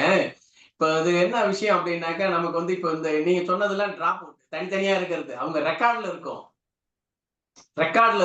அந்த செலவு ரெக்கார்ட்ல இருக்கும். ஆனா நமக்கு போர்டு இருக்காது. இங்க அவங்க ரெக்கார்ட்ல இருக்குங்க ஐயா. அது இப்ப நீங்க மன்னார்குடியோ அல்லது நீங்க சொல்லக்கூடிய ஊர்கள்ல திருவாரூர் போற வழியில இருக்கிறது ரெக்கார்ட்ல இருக்கும். ஸ்டேட் ஆர்கியாலஜிலயும் இருக்கும், ஏஎஸ்ஐனுடைய ரெக்கார்ட்ல இருக்கும். ஆனா அதனுடைய அவங்க போர்டு வைக்கல அப்படிங்கறத நம்ம சொல்ல முடியாது. அது நம்ம அது ஒண்ணும் பண்ண முடியாது. அது ஆனா இப்ப பாதுகாப்பு அப்படின்னா நம்ம அதை அரசுக்கு நம்ம அது முறையா பண்ணணும் அப்படின்னாக்கா நம்ம இந்திய தொழில் துறையோ அல்லது தமிழ்நாடு அரசு தொழில் துறையோ அதை பாதுகாப்பதற்கான முயற்சியை நம்ம செய்யலாங்க ஐயா. அது இல்ல, எனக்கு ஏன் அந்த இது ஏற்பட்டுச்சுன்னா, நான் எங்க புதுக்கோட்டை மாவட்டத்துல இருக்க சமணர் இது எல்லாத்துக்குமே ஒரு ஒரு ஒரு ஸ்டேஜ் கட்டி, அவங்க பேரு, அவங்களோட குறிப்பிட்ட வாழ்ந்த காலம் எல்லாமே போட்டு ஒரு போர்டு வச்சு, அது ஒரு ரெஸ்ட்ரிக்டடா இருக்கு. அதுக்கு இந்த மதுரையில இருக்க ஜெயின் சங்கம் தகவல் பலகைகள் எல்லாமே வச்சிருக்காங்க. மஞ்சள் கலர் போர்டு எல்லாமும் வச்சிருக்காங்க. ஆனா இது அது எல்லாமே ஜெயினர்னு குறிப்பிடுறாங்க. சித்தனவாசல்ல இருக்கு, அதுல பெருசா இருக்கு. அது இல்லாம அதை சுத்தி நிறைய இருக்கு. இதுல மட்டும் இப்படி இருக்கவும் தான் எனக்கு அந்த கேள்வி வந்துச்சு. நம்ம அமைப்பு அதை நம்ம முன்னெடுத்து அடுத்தது அதான் செய்ய போறோம். பண்ணிடுவோம், அதையும் பண்ணிடுவோம். நீங்க சொல்றது கரெக்ட் தான். இது ஏன்னா இப்ப பாத்தோம்னா இப்ப விழுப்புரம் மாவட்டம், இப்ப கடலூர் மாவட்டத்துல சமண அந்த மன்றங்கள் பார்த்தோம்னா அவங்க செய்யறாங்க சமணர்களுக்கு. நம்ம அந்த மாதிரி வந்து இப்ப பௌத்தத்துக்கு இப்ப நம்மளுடைய இதுவே அதான். இப்ப அண்ணா கவுன்சானுடைய நோக்கமே அதுதான். அந்த தடயங்களை வந்து தொகுத்து அந்த தடயங்களை பாதுகாக்கக்கூடிய முயற்சியில் தான் அடுத்தது ஈடுபட்டு இருக்காங்க. பாப்போம், அடுத்தது நம்ம அதை முன்னெடுத்து செல்வோம். நன்றிங்க. அந்த கேள்வி கேட்கறவங்க அந்த தலைப்பை ஒட்டி பேசுங்க. மத்தது ஜெனரலா நம்ம அப்புறம் பேசலாம். சின்ன ரிக்வஸ்ட் அது.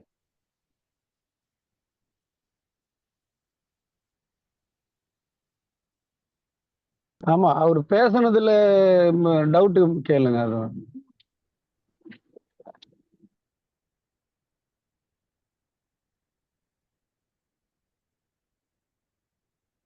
ஐயா வணக்கம். கங்காதரன் திருச்சியிலேருந்து பேசுகிறேன்.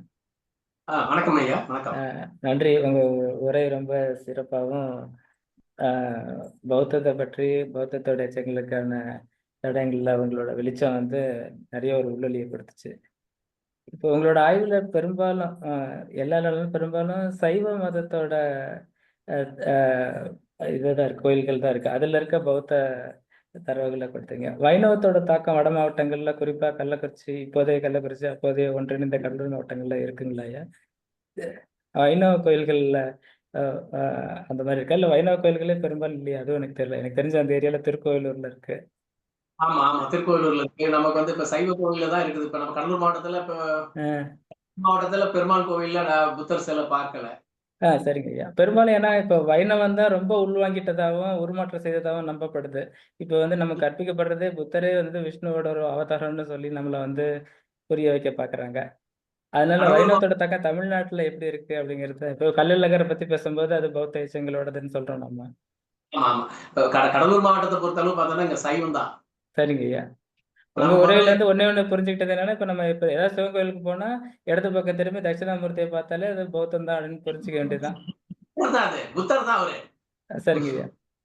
அரச மரத்துக்கு தான் சம்பந்தம். மரத்துக்கு கீழே இருந்து அவர் ஒரு போதனையை செய்தாருன்னா அவர் புத்தர் தான். ஆமா ஆமா, அதுவும் நான் இந்த மாதிரி ஒரு கலந்தாய்வுல தான் புரிஞ்சுக்கிட்டேன். அரச மரம்ன்றது ஒரு மரத்தோட பேரே கிடையாது. புத்தர்னாலதான் அந்த மரத்துக்கு அரச மரம்ன்ற பேரு. மற்றபடி மரங்களுக்கு ராஜான்ற அர்த்தமும் அது கிடையாது. அதோட பேரு அது இல்ல. நாயன்மார்களுடைய எழுச்சியே பார்த்தோம்னா, சரிங்கய்யா, இப்ப இத பௌத்தத்தை வந்து அவங்க வீழ்ச்சி பாதைக்கு வந்து பண்ணனது அவங்களுடைய பங்களிப்பு, மகத்தான பங்களிப்பு அதுல. புரியுங்களா? இப்ப நம்ம புத்தம் வந்து வீழ்ச்சி அடைஞ்சது காரணம் 63 நாயன்மார்களுடைய எழுச்சியும் ஒரு காரணம். அதே மாதிரி இப்ப நீங்க பாக்கலாம், புத்த விகாரை நமக்கு இருந்த நாகப்பட்டினத்துல இருந்தது நம்ம திருமங்கை ஆழ்வார் கொள்ளையடிக்கிறார் அங்க போய். கொள்ளையடிக்கிறார். அவங்க எல்லாத்தையும் அது போற்றி பாடியிருக்காங்க, நடந்த கொள்ளைகளை சேர்த்து. சரிங்க ஐயா, மிக்க நன்றி ஐயா. நன்றி நன்றி.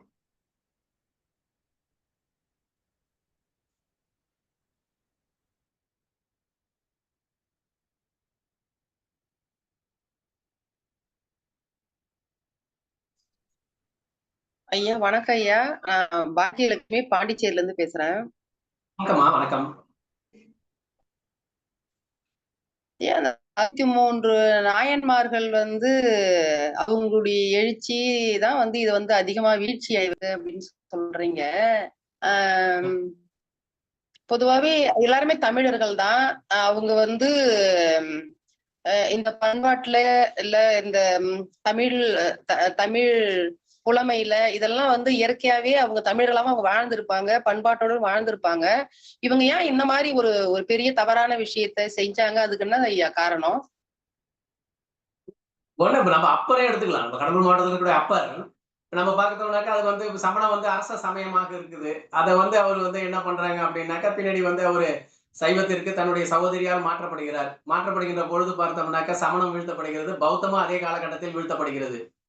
உங்களுக்கு வந்து பார்த்தோம்னாக்கா ஒரு சமயமானது ஒரு அரச சமயமாக இருக்கின்ற பட்சத்தில் எல்லாமே அரசனை நோக்கி ஓடிடுவாங்க.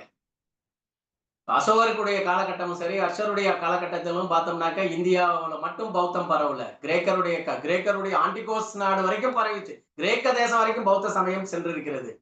அதே போல பார்த்தா ஜப்பான் வரையில கிழக்காசிய உலகம் முழுக்க பார்த்தோம்னாக்கா அந்த சமயம் பரவுவது அரச சமயமாக அது மாற்றியதன் விளைவாகத்தான். அர்ஷரும் அது செய்தார், அசோகரும் அது செய்தார். தமிழ்நாட்டுக்குள்ள பார்த்தோம்னாக்கா இது வந்து அரசர்களும் அதை செய்தார்கள் ஆரம்ப காலகட்டத்தில். பின்னாடி ஏற்பட்ட அதான் நான் சொன்னேன், அதாவது குறிப்பா பார்த்தோம்னாக்கா இந்தியாவுல கிபி 6ஆம் நூற்றாண்டுக்கு பிறகு, அதாவது குப்தர்களுடைய பொற்கால ஆட்சின்னு சொல்லுவாங்க. அது சரிங்களா? பிற சமயங்கள் மீது தாக்கப்பட்ட மிகப்பெரிய தாக்குதலை நிகழ்த்திய ஒரு பேரரசு என்றால் அது குப்த பேரரசு. அந்த அடிப்படையில பார்த்தோம்னாக்க அவ்வாறு அந்த பின்னடைவு ஏற்பட்ட அந்த பௌத்தம் சமயமானது தமிழகத்திலேயும் அது ஒரு பல்லவர் காலத்திலே மிகப்பெரிய ஒரு தொய்வை ஏற்படுத்தக்கூடிய ஒரு சூழல்ல தான் தள்ளப்பட்டது அது. இருந்தாலும் அங்கோர் இங்குமாக அந்த புத்த சமயமானது தன்னுடைய பெரும்பான்மை இழக்காமலும் இருந்ததையும் மறுக்க முடியாது. அதனாலதான் இப்ப நம்ம ராஜேந்திரப்பட்டினமா இருக்கட்டும், பெண்ணாகடமா இருக்கட்டும், திருவதிகை, வானமான் மாதேவிபுரம், அதுக்கு அடுத்தது இங்க எல்லாம் பார்த்தோம்னா சைவங்கள் இருக்கக்கூடிய இடத்துலயும் இது வளர்ந்து செல்வாக்கு பெற்றிருக்குங்கிறதையும் மறுக்க முடியாது. எனவே இந்த சமயங்கள் வந்து பார்த்தோம்னாக்க அரச சமயமாக இருந்தாலும் அரசர்கள் இதை வந்து பேலன்ஸ் பண்ணியிருக்கிறார். இப்ப தஞ்சை பெரிய கோயிலை கட்டின ராஜேந்திர சோழன் அங்கிருந்த புத்த விகாரையை பிரித்து விட்டுதான் அங்கே வந்து பார்த்தோம்னாக்க தஞ்சை பெருவுடையார் கோவிலை கட்டியிருக்கிறார். ஆகவேதான் அவர் வந்து தன்னுடைய பெருவுடையார் கோவிலுடைய தெற்கு பக்கத்தில் இருக்கக்கூடிய அந்த படியில பார்த்தோம்னாக்க அந்த புத்த விகாரை பிரித்து எடுத்து செல்வது போன்ற சிற்பத்தை அங்க வடித்திருக்கிறார். ஆகவே அது புத்த சமயத்தின் மீதும் பௌத்த மதத்தவர்கள் மீதும் ஒரு அதிருப்தியை ஏற்படுத்தும் என்பதற்காக தான் உருவாக்கி அந்த பெருவுடையார் கோவில்ல புத்தருக்கு சிலை வைக்கிறார். அந்த புத்தர் சிலையை அவர் ராஜராஜன் தன்னுடைய தேவியாரோடும் தன்னுடைய படைபலத்தோடும் வணங்குவது போன்ற சிற்பத்தையும் வைக்கிறாங்க. எனவே நம்ம வந்து இப்ப இதுக்கும் நம்ம வந்து யோசிக்க வேணும்.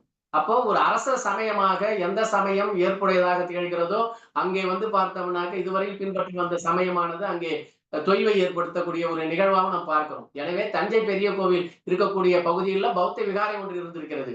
அவற்றை பிரித்து விட்டுதான் அவர் அங்கே வந்து பார்த்தோம்னாக்க அங்க தஞ்சை பெருவுடையார் கோவிலை கட்டினார் என்பதற்கான சிற்ப சான்றாக அவர் அதை வைக்கிறார்.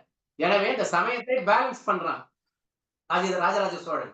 எனவே இதை வந்து பார்த்தோம்னாக்க எனவே புத்தத்தையும் சைவத்தையும் வைணவத்தையும் இவர்கள் வந்து எல்லாத்தையுமே சமன்படிதான் இவர்கள் வந்து ஒரு அரசாட்சியை நாம் இங்க செய்திருக்கிறார்கள், அது தொடர்ந்து இருக்கிறது என்பதற்கு தரவுகளை நாம் வந்து பல நிகழ்வுகளை நாம் ஒப்பிட்டு பார்க்கலாமா?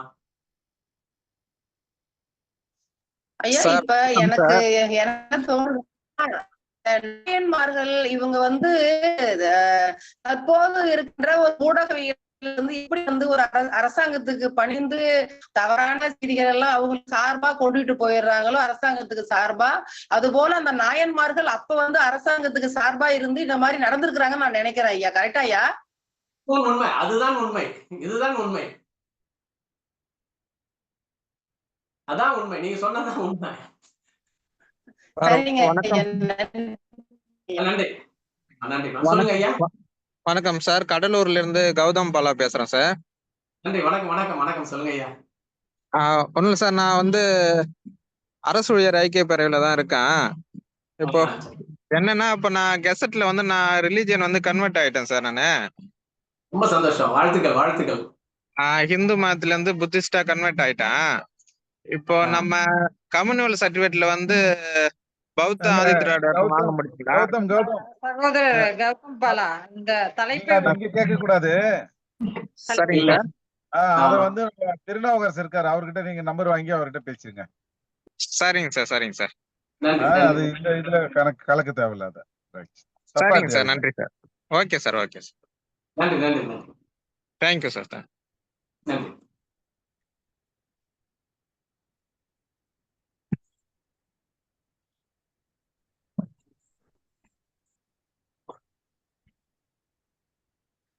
ஐயா வணக்கம் ஐயா. வணக்கம் ஐயா. பெரியாண்டவன் பேசுறேன். வணக்கம் ஐயா.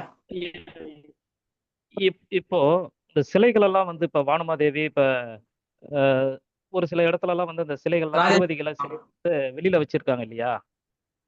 ஒரு புத்தர் சிலை வந்து கோயில் நுழைவாயிலே வலது பக்கத்துல வச்சிருப்பாங்க. அந்த சிலையெல்லாம் நம்ம மீட்டு அதுக்கு தனி நம்ம கேட்டு முதலமைச்சரோட இப்ப இருக்கிற ஆட்சியாளர்கிட்ட அழுத்தம் கொடுத்து நம்ம ஏன் பண்ணக்கூடாது? கண்டிப்பா கண்டிப்பா வந்து கண்டிப்பாக இதை வந்து செய்வாங்க. இதை வந்து நம்ம அவர் அண்ணா வந்து அதை முன்னெடுத்து சென்று கொண்டிருக்கிறார். கௌதம் அண்ணா அவர்கள் இதுதான் முன்னெடுத்து சென்றுட்டு இருக்காங்க. நிச்சயமா அது நடக்கும். சார் வணக்கம் சார். நன்றி சார். இந்த கடலூர் மாவட்டத்துல இப்போ இப்போ நம்ம தமிழ்நாட்டுல சில இடத்துல எல்லாம் பார்த்தா ஜெயின குடும்பங்கள், தமிழ் வழி ஜெயினர்கள் வந்து சில இடத்துல செய்யார் வந்தவாசி இந்த இடத்துலலாம் சில இடத்துல குடும்பமா அந்த மாதிரி ஒரு ஆர்ஜினேட் இருக்கு சார். அது மாதிரி நம்மளுடைய கடலூர் மாவட்டத்துல பௌத்தத்தை இப்ப பின்பற்றுறவங்களுடைய ஆட்கள் இருக்கிறாங்களா சார்?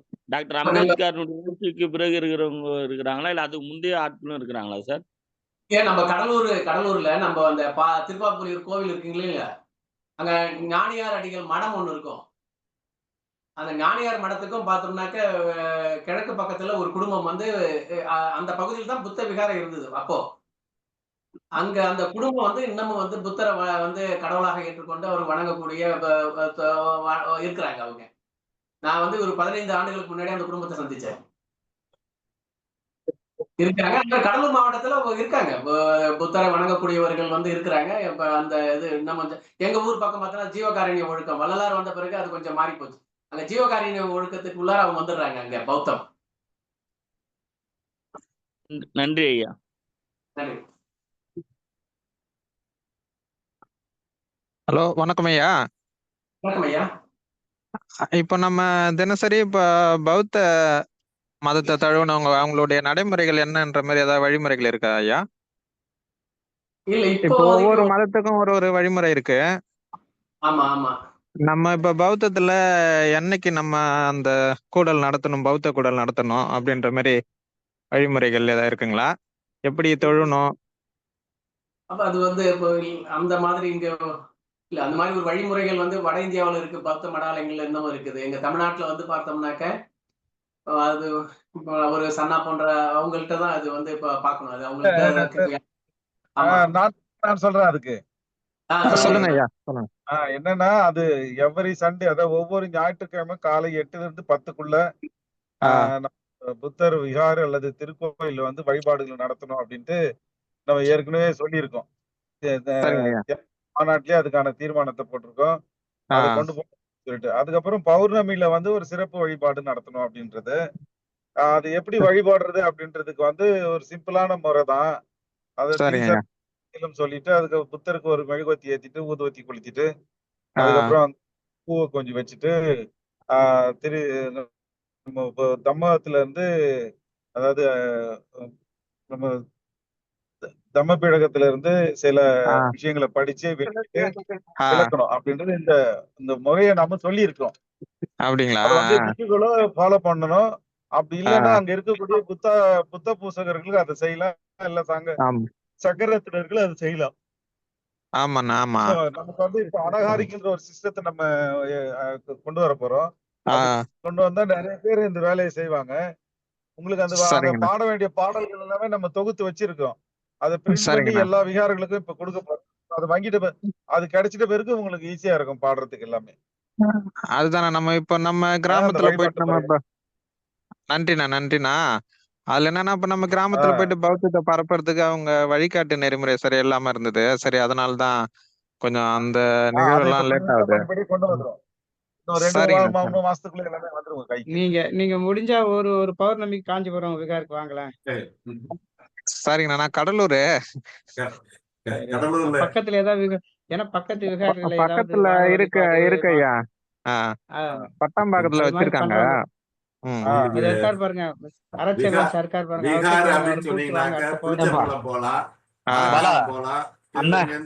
திருமானிக்குழி போகலாம் அல்லது இது நம்ம ஒவ்வொரு மாதமும் அந்த நிகழ்ச்சி பண்ணிட்டு இருக்கோம்ல. பட்டாம்பாக்கம் பண்றோம். நிறைய இருக்கு. நீங்க வந்து கலந்துக்கிடுங்க, நிகழ்ச்சியில கலந்துக்கிடுங்க. சரிங்கண்ணா. வழிபாட்டுக்கு வந்து பல்வேறு வழிகள் இருக்கு. அது நீங்க வந்து கலந்துக்கிட்டீங்கன்னா அதை பத்தி தெரிஞ்சுக்கலாம், நிறைய விஷயம் தெரிஞ்சுக்கலாம். சரிங்கண்ணா. நிகழ்வை ஒருங்கிணைத்துக்கு நன்றிண்ணா எல்லாருக்கும்.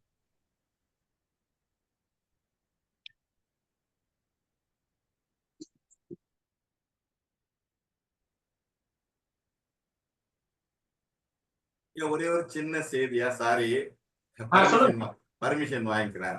நம்ம திருவதியில இருக்கிற அந்த புத்தர் சிலை நான் வந்து பண்ருட்டி பிரான்ச்ல ஒர்க் பண்ணிட்டு இருந்தேன். எதேச்சும் அந்த கோயிலுக்கு நான் ஒரு ஃபங்க்ஷனுக்காக போயிருந்தேன். போகும்போது பாத்தீங்கன்னா புத்தர் சிலை தரையில கிடந்துச்சு. இப்ப நீங்க வந்து நீங்க சொல்றதுலாம் இந்த தெற்கு நோக்கி எடுத்து அழகா பீடம் போட்டு வச்சிருக்கிறாங்க. ஆனா அது தரையில கீழே கிடந்துச்சு. அதை பார்த்துட்டு எனக்கு ஒரு மனசு உறுத்தல் ஆச்சு. ஆபீஸ் போயிட்டேன். அங்கிருந்து ஒருத்தர் டிடி எடுக்க வந்தாரு. எங்க இருந்து வந்திருக்கீங்கன்னா, நான் வேட்டாசி கோயில இருந்து வந்திருக்கேன் சார். அப்படியா? அங்க ஒரு புத்தரை ஏன் படுக்க வச்சிருக்கீங்க தரையில? அதை அப்படியேதான் படிக்க வச்சிருப்பீங்களா? மற்ற சிலைகள் அப்படித்தான் இருக்குதா அவங்க கோயில்ல? சார் இல்ல சார். ஆமாங்க, ஒரு பெரிய புத்தர், பெரிய மகான் அவரு. அந்த சிலைய நான் அடுத்த தடவை வரும்பொழுது எடுத்து எனக்கு பீடம் கட்டி வச்சிருக்கோம். என்ன செய்வீங்களே தெரியாது அப்படின்னு சொல்லி, உங்களுக்கு என்ன செலவு வேணும், அதுக்கு ஏதாவது காசு வேணுமா, அது பீடம் கட்டுறதுக்கு ஏதாவது சிமெண்ட் மூட்டை மணல் ஏதாவது வேணுமா, அதுக்கான நான் உங்களுக்கு காசு கொடுக்குறேன், எனக்கு சரி பண்ணிட்டு வாங்கன்னு சொன்னேன் நான். அடுத்த நிமிஷம் அவர் செஞ்சு முடிச்சுட்டு, சாரி சார், அதை எடுத்து தூக்கி வச்சு நிறுத்தி ஒரு ஷெட்டு போட்டு லைட் போட்டு வச்சுட்டேன் சார். அது இருட்டா இருக்கும், நான் நைட்ல போனாங்க, வேற இருட்டா இருக்கும் சார், ஒரு லைட்டே போட்டேன் சார், நீங்க வந்து பாருங்க சார் எனக்கு அவர் சொல்லிட்டு போறாரு. சோ அதை வந்து முன்னமே சொல்லணும்னு நினைச்சு அதை மறந்துட்டேன் நான். இருந்தாலும் உங்கள்கிட்ட அதை ஒரு, ஏன்னா தரையில கிடக்கு, அதாவது அதை பராமரிக்க கூட இல்லாம தரையில கிடந்துச்சு, இப்படி கிடந்துச்சு. அதாவது ஈஸ்வர சிவனை பார்த்துட்டு தான் கிடந்துச்சு. அப்புறம் எடுத்துதான் இப்போ கொஞ்சம் அழகா வச்சிருக்கிறாங்க. அது பல்வேறு முறை நாங்க போயிட்டு அதை வழிபாடு செஞ்சுட்டு வந்துருக்கோம். ரொம்ப சந்தோஷம். ரொம்ப நன்றி நன்றி, வாய்ப்புக்கு நன்றியா.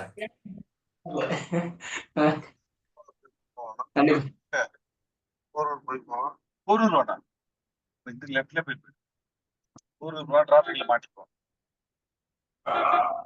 இப்பெல்லாம் அந்த ரூட்டு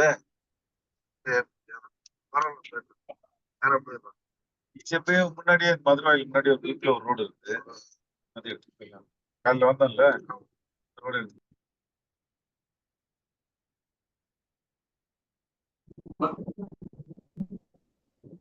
பிரியா மேடம். சொல்லுங்க சொல்லுங்க. வேற யாராவது கேள்விகள் கேக்குறீங்களா? இருக்கா மேடம், கேள்வி இருக்கா? ஐயா வணக்கம், நான் விழுப்புரத்துல இருந்து பேசுறேன். வணக்கம் ஐயா.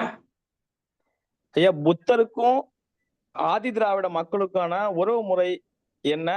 அந்த புத்தரை எதுக்காக மேலோக்கி பிடிக்கணும்? ஐயா அது இவரோட கேள்வி இல்ல, இவருக்கு அந்த கேள்வி எல்லாம் கேட்காதீங்க. அவருக்கு கடலூர் சம்பந்தப்பட்ட கேள்வி மட்டும் தயவு செஞ்சு கேளுங்க. இன்றைய தலைப்புல உள்ள கேள்வி மட்டும் கேளுங்க. சகோதரர், இது ஒரு பொது அரங்கம் இல்ல சகோதரர்.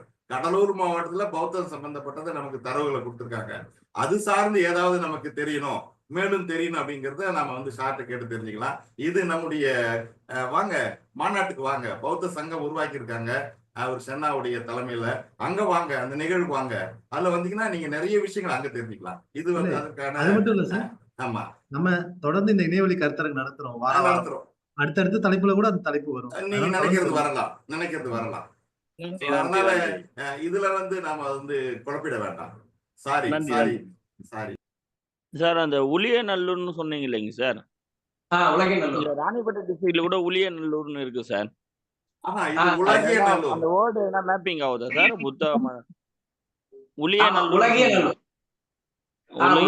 உளியநல்லூர்னு ஒரு ஊர் இருக்கு சார், ராணிப்பேட்டை மாவட்டத்துல கூட. அந்த வேர்டுக்கு எதனா விகாருக்கும் எதனா சம்பந்தம் இருக்கா சார்? பாக்கணும், நாங்க அங்க வந்து பார்த்தது இல்ல சகோதரர். அது ஊர் பேரை ஒட்டி பேசாதீங்க. இது வந்து கடலூர் மாவட்டத்துல எட்ஜில இருக்கு. அதுக்கு இதை பார்க்கணும் அப்படின்னு சொன்னீங்கன்னா விருதாலயத்துல இருந்து ட்ரெயின் போகுது, சேலம் போற ட்ரெயின்.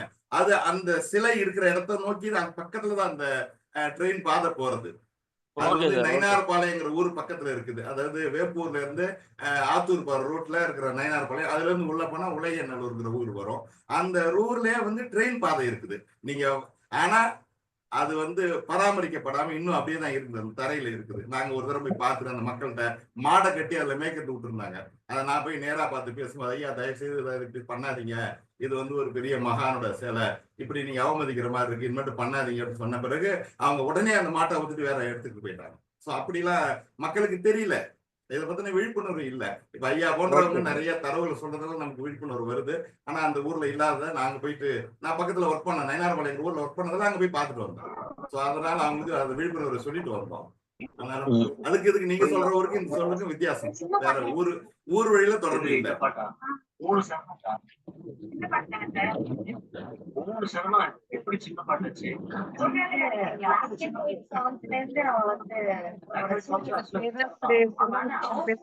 நல்லூர் அப்படிங்கிறது வேளாண்மை சார்ந்த ஊர்கள் அப்படின்னு ஒரு இது குறிப்பிட்டாரு. இப்ப ஆதிச்சநல்லூர் இந்த மாதிரி இது, அதனால அதுக்கும் தான் தொடர்பு இருக்கிறதுக்கு வாய்ப்பு இருக்கு. அதனால இந்த கடலூர் மாவட்டம் இந்த செய்திகள், அதாவது பௌத்த தடயங்கள் விட்டு போனா எப்படி அவரு மிக சரியான ஒரு வார்த்தை சொல்லணும்னா கபலீகரம் அப்படின்னு சொன்னாரு. நம்ம இதை போய் ஒரு முறை சொன்ன மாதிரி, சகோதரர்கள் சொன்ன மாதிரி ஒரு முறை பார்த்துட்டு அதுக்கான ஏற்பாடுகள்லாம் நம்ம செய்யலாம் அப்படின்னு நான் நினைக்கிறேன். வேற யாராவது கேள்விகள் கேட்குறீங்களா? ஐயா இன்னொரு கேள்வி. சொல்லுங்க ஐயா. மத்த மாவட்ட தமிழகத்துல உள்ள மத்த மாவட்டத்துல விட கடலூர் மாவட்டத்துல பௌத்தத்தோட தடயங்கள் அதிகமா இருக்குதுன்றதுக்கான சிறப்பு எதனா இருக்குங்களா? சிறப்பு என்றாலே வந்து பார்த்தோன்னா இங்க வந்து இப்ப நீங்க பார்த்திருப்பீங்க நம்ம இந்த பௌத்த தடங்கள் கிடைக்கக்கூடிய பகுதிகள் எல்லாமே ஒரு வணிக நகரங்களாக பண்டைய காலத்தில் இருந்திருக்கு. எனவே இது ஒரு செல்வாக்கு பெற்ற வணிகர்களோடு தொடர்புடையதுதான் புத்த சமயம். அந்த அடிப்படையில நமக்கு பெயர்களும் பார்த்தோம்னாக்க நம்ம குறிப்பாக பார்த்தோம்னாக்க பெயர்கள் கூட பார்த்தோம்னா அந்த புத்த மதத்தோடு தொடர்புடையவர்கள் தான் அந்த வணிகர்களுடைய பெயர் கூட இருக்கும்.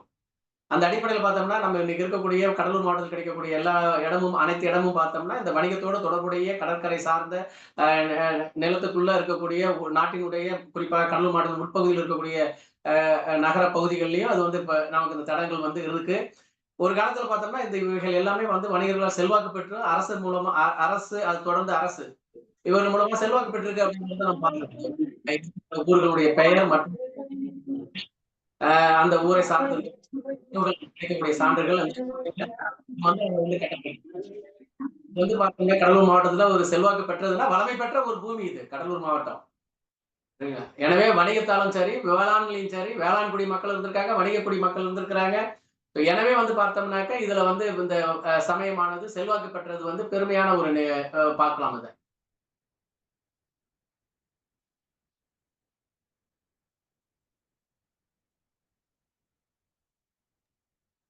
எனக்கு ஒரு கேள்வி இருக்கு. பௌத்த சமயத்துடைய அறக்கருத்துக்கள்ல கழிவிறக்கம் கிடையாது.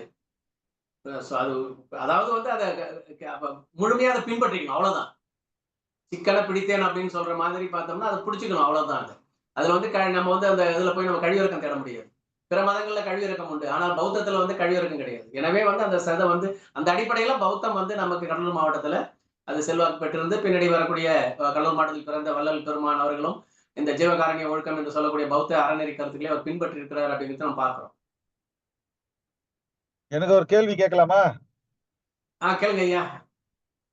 கடலூர் மாவட்டத்துல இந்த ஊர் பெயர்கள் வந்து நிறைய புத்திசம் இன்ஃப்ளூயன்ஸ் இருக்கு இல்லையா? ஆமாங்க ஐயா. அது ஏதாவது ஒரு 2-3 பேர் இருந்தா உங்களுக்கு தெரிஞ்சது சொல்லுங்களேன். அதுல ஒரு இன்ஃப்ளூயன்ஸ் இருக்கிற பேரு. இப்ப எனக்கு ஒரு பேர் தெரியும். இப்ப என் பேரோட சேர்த்து சொன்னா சன்னா நல்லூர் அப்படின்னு ஒரு ஊரு. சன்னாசி நல்லூர். சிதம்பரம் பக்கம் சன்னியாசி. மங்களம்பேட்டை, மங்களம்பேட்டை, மங்களம்பேட்டை, கீழ்குமாரமங்கலம், நாகப்பனூர், மேல்குமாரமங்கலம்,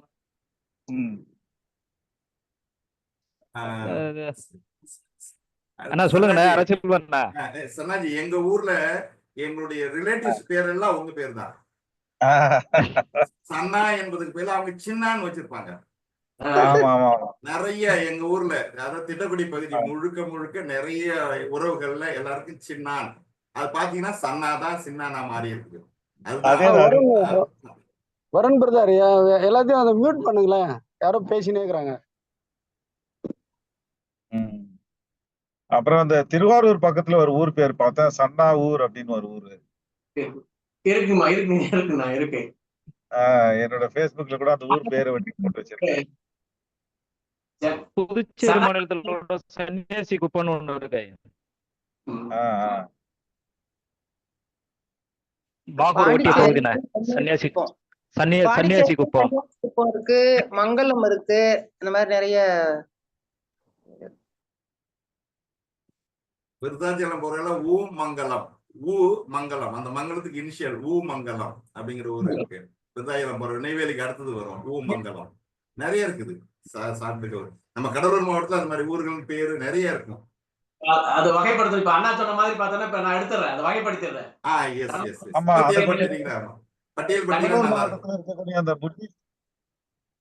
கடலூர் மாவட்டத்துல இருக்க புத்திஸ்ட் நேம்கள் எல்லாம் கொஞ்சம் அந்த ஊர் பேருங்கள் எல்லாம் கொஞ்சம் தொகுத்தா நல்லா இருக்குன்னு நினைக்கிறேன். அவர் சிவராமகிருஷ்ணன் நீங்களே அதை செஞ்சீங்களா நல்லா இருக்கும். மக்களுடைய பேர்லயும் அந்த சொன்னார்ல இப்போ அந்த மாதிரி ஜனங்க வச்சுக்கிற பேர்ல கூட அந்த இன்ஃப்ளூயன்ஸ் இருக்கு. தொகுத்து ஒரு பேப்பர் கூட நீங்க கொடுத்தா நல்லா இருக்கும். ஓகே, தேங்க்யூ, நன்றி. மேற்கொண்டு கேள்வி இருந்தா கேளுங்க, இல்லைன்னா அவரு கன்க்ளூட் பண்ணிடுங்க. அவரு ஜெயபாலன் வந்திருக்காரா? இல்லண்ணா அவரு போன் எடுக்க மாட்டேங்கிறாரு, அவரு வரல இன்னும். சரி பரவாயில்ல. அப்போ அவர் வரல, உள்ள வரல. அவர் ஃபைனலா பேசி முடிச்சுக்கலாம். இணைப்புல இல்ல, அவரு இணைப்புல வரல. வரல. ஆமா டாக்டர் கே ஜெயபாலன் இருக்கே இருக்கா? சார் பேசுங்க sir, Jayapalan sir. Doctor K Jayapalan நீங்க இருக்காங்க. அவரை கூப்பிடுங்க, முறையா கூப்பிடுங்க அவரை. ஓகே ஓகே நீங்க அனௌன்ஸ் பண்ணுங்க மேடம். இது இது இது அதாவது 6:30 முதல் கிட்டத்தட்ட 8-10 மணி ஆகிவிட்டது. மிக சிறப்பான ஒரு தொகுத்துரை, அதாவது கருத்துரை இங்க வந்து பேராசிரியர் முனைவர் திரு சிவராமகிருஷ்ணன் அவர்கள் கொடுத்தார்கள். பல்வேறு கேள்விகளுக்கும் சந்தேகங்களுக்கும் மிக எளிமையாகவும் தெளிவாகவும் நமக்கு அதற்கான தீர்வுகளை, அதாவது பதில்களை சொன்னார். அதற்காக சங்கத்தின் மூலியமாகவும் மற்றும் பங்கு பெற்றோர்கள் அனைவரும் மூலமாகவும் அவருக்கு வாழ்த்துக்களையும் நன்றிகளையும் தெரிவித்துக் கொள்கிறோம். அதற்கு அடுத்ததாக கருத்துரை வழங்குவதற்காக முனைவர் க ஜெயபாலன் அவர்கள், இவர் தமிழ்துறை தலைவராக இருக்கிறார், நந்தனம் அரசு கல்லூரியில் பணிபுரிகிறார். அவர்களை கருத்துரை வழங்குவதற்காக அழைக்கின்றோம். மன்னிக்கவும், வாழ்த்துரை வழங்குவதற்காக அழைக்கின்றோம். அனைவருக்கும் வணக்கம். கேக்குதுங்களா? கேக்குது சார். வணக்கம் வணக்கம். சொல்லுங்க சார். வணக்கம் வணக்கம் வணக்கம். நான் கொஞ்சம் இந்த பயணத்துல கொஞ்சம் அலைச்சல்ல இருந்தேன், அதனால உடனடியா வர முடியாம போயிடுச்சுங்க. அனைவருக்கும் அதுக்காக எனது வருத்தத்தை தெரிவித்துக் கொள்கிறேன்.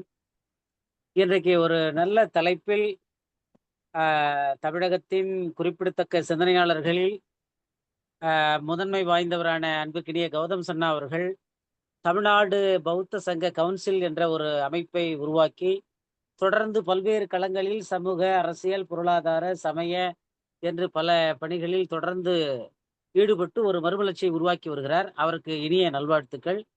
அவரோடு இணைந்து கோவி பார்த்திபன் அவர்கள் மிகச் சிறப்பாக பல்வேறு பணிகளை தொடர்ந்து செய்து கொண்டு வருகிறார். அவர் கடந்த ஒரு 15 ஆண்டுகளாகவே அவரை பார்த்து வருகிறோம். மிக அருமையாக பல்வேறு பணிகளை செய்து வருகிறார். இன்றைய தலைப்பு கடலூர் மாவட்டத்தில் பௌத்த தடயங்கள் என்ற தலைப்பில் முனைவர் JR சிவராமகிருஷ்ணன் அவர்கள் மிக சிறந்த உரையை வழங்கி இருப்பார் என்று எண்ணுகிறேன். நான் தொடர்ந்து பயணத்தில் இருந்ததுனால இன்னைக்கு தாய்லாந்துலேருந்து சில மாங்குங்க வந்திருந்தாங்க. அவங்களை சந்திக்க வேண்டிய ஒரு கட்டாயம், திடீர்னு அந்த பணியும் நமக்கு வந்துடுச்சு. அதனால தவிர்க்க முடியாம அங்க போயிட்டு அதன் பிறகு பயணத்திலே தான் இருந்துகிட்டு இருந்தேன். இப்பதான் கொஞ்சம் இப்படி இறங்கி இப்படி வந்தாங்க. அதனால தவறாக யாரும் எண்ண வேண்டாம். ஏற்கனவே கும்பகோணம் ஜம்புலிங்கம் அவர்கள் சோழ மண்டலத்தில் பௌத்தம்னு சிறப்பாக செய்துக்கிட்டு வராரு. இங்கே சென்னை ஆவடியில் இருக்கிற பேராசிரியர் மு நீலகண்டன் அவர்கள் பாண்டிய மண்டலத்தில் பௌத்தம், கொங்கு மண்டலத்தில் பௌத்தம், சோழ இன்னும் தொண்டை மண்டலத்தில் பௌத்தம் என்றெல்லாம் தொடர்ந்து எழுதி வருகிறார். 1950களிலேயே பல அறிஞர்கள் தமிழிலும் ஆங்கிலத்திலும் தமிழ்நாட்டினுடைய பௌத்தம் குறித்து எழுதியிருக்கிறார்கள். தற்போது கடலூர் மாவட்டத்தில் பௌத்த தடயங்கள் என்று சிறந்த உரையை சிவராமகிருஷ்ணன் அவர்கள் வழங்கியிருப்பார். அதை நமது கௌதம் சன்னா அவர்கள் வேண்டியபடி அவர் ஒரு ஆய்வு நூலாகவும் கட்டுரையாகவும் பின்னால் வழங்க வேண்டும். ஏனென்றால் பௌத்தம் என்பது ஏதோ ஒரு பழைய கால சமயத்தின் ஆய்வு மட்டுமல்ல. அது மானுட மறுமலர்ச்சிக்கானது, சமத்துவத்திற்கானது, ஜனநாயகத்திற்கானது என்பது உலகம் முழுவதும் அறிந்த ஒன்று. அந்த அடிப்படையில் சிறந்த உரையை சிவராமகிருஷ்ணன் வழங்கியிருப்பார் என்று அவருக்கு இனிய நல்வாழ்த்துக்களை தெரிவித்துக் கொள்கிறேன். நான் இப்ப கவனிச்சுக்கிட்டு இருக்கேன். நான் இப்பதான் வந்தேன். இவ்வளவு நேரம் என்னால் கவனிக்க முடியாமல் போயிடுச்சு. யாரும் தவறாக எண்ண வேண்டாம் என்று கூறி இந்த உரையரங்கம் தொடர்ந்து நடைபெற வேண்டும். இது பின்னாடி ஏற்கனவே அவர்கிட்ட சன்னா அவர்கிட்ட சொன்னேன். Buddhism in Tamil Nadu collected பேப்பர்ஸ்னு institute of Asian studies ஒரு தொகுப்பு கொண்டு வந்தாங்க. அதுதான் இதுவரை தமிழில் ஆங்கிலத்தில் வெளிவந்திருக்கிற தமிழகத்தில் பௌத்தம் சார்ந்த நூல்களில் தலை சிறந்த ஒன்றாக கருதலாம். தமிழில் சில நூல்கள் வந்திருக்கின்றன.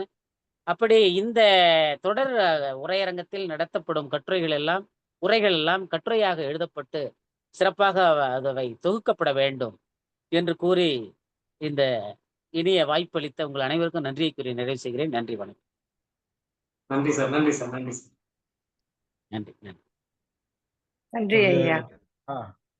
ஜெயபாலன் சொன்னது மாதிரி இந்த இந்த உரை அத்தனையும் தொகுக்கிறோம். தொகுத்துட்டு தான் ஒரு பெரிய தொகுப்பா ஒரு 1000 பக்கம் இருக்கிற ஒரு பெருந்தொகுப்பா இதை கொண்டு வர போறோம். அது ஒரு வால்யூமா கொண்டு வரலாமா இல்ல 2 வால்யூமா கொண்டு வரலாமா அப்படின்ற யோசனை இருக்குது. அனைத்து கட்டுரையும் தொகுக்கப்படும். இது இல்லாத வேற வெளியிலயும் சிலது தொகுத்துக்கிட்டு இருக்கிறோம். அது எல்லாத்தையும் சேர்த்து ஒரு 1000 பக்கத்துக்கு மேல வரும்னு எதிர்பார்க்கிறேன் நானு. அதனால தமிழ்நாட்டின் மிக சிறந்த நூலா பௌத்தத்துக்கான நூலா இது அமையும் எதிர்காலத்துல உங்களுடைய எதிர்பார்ப்புப்படி. நன்றி. நன்றி.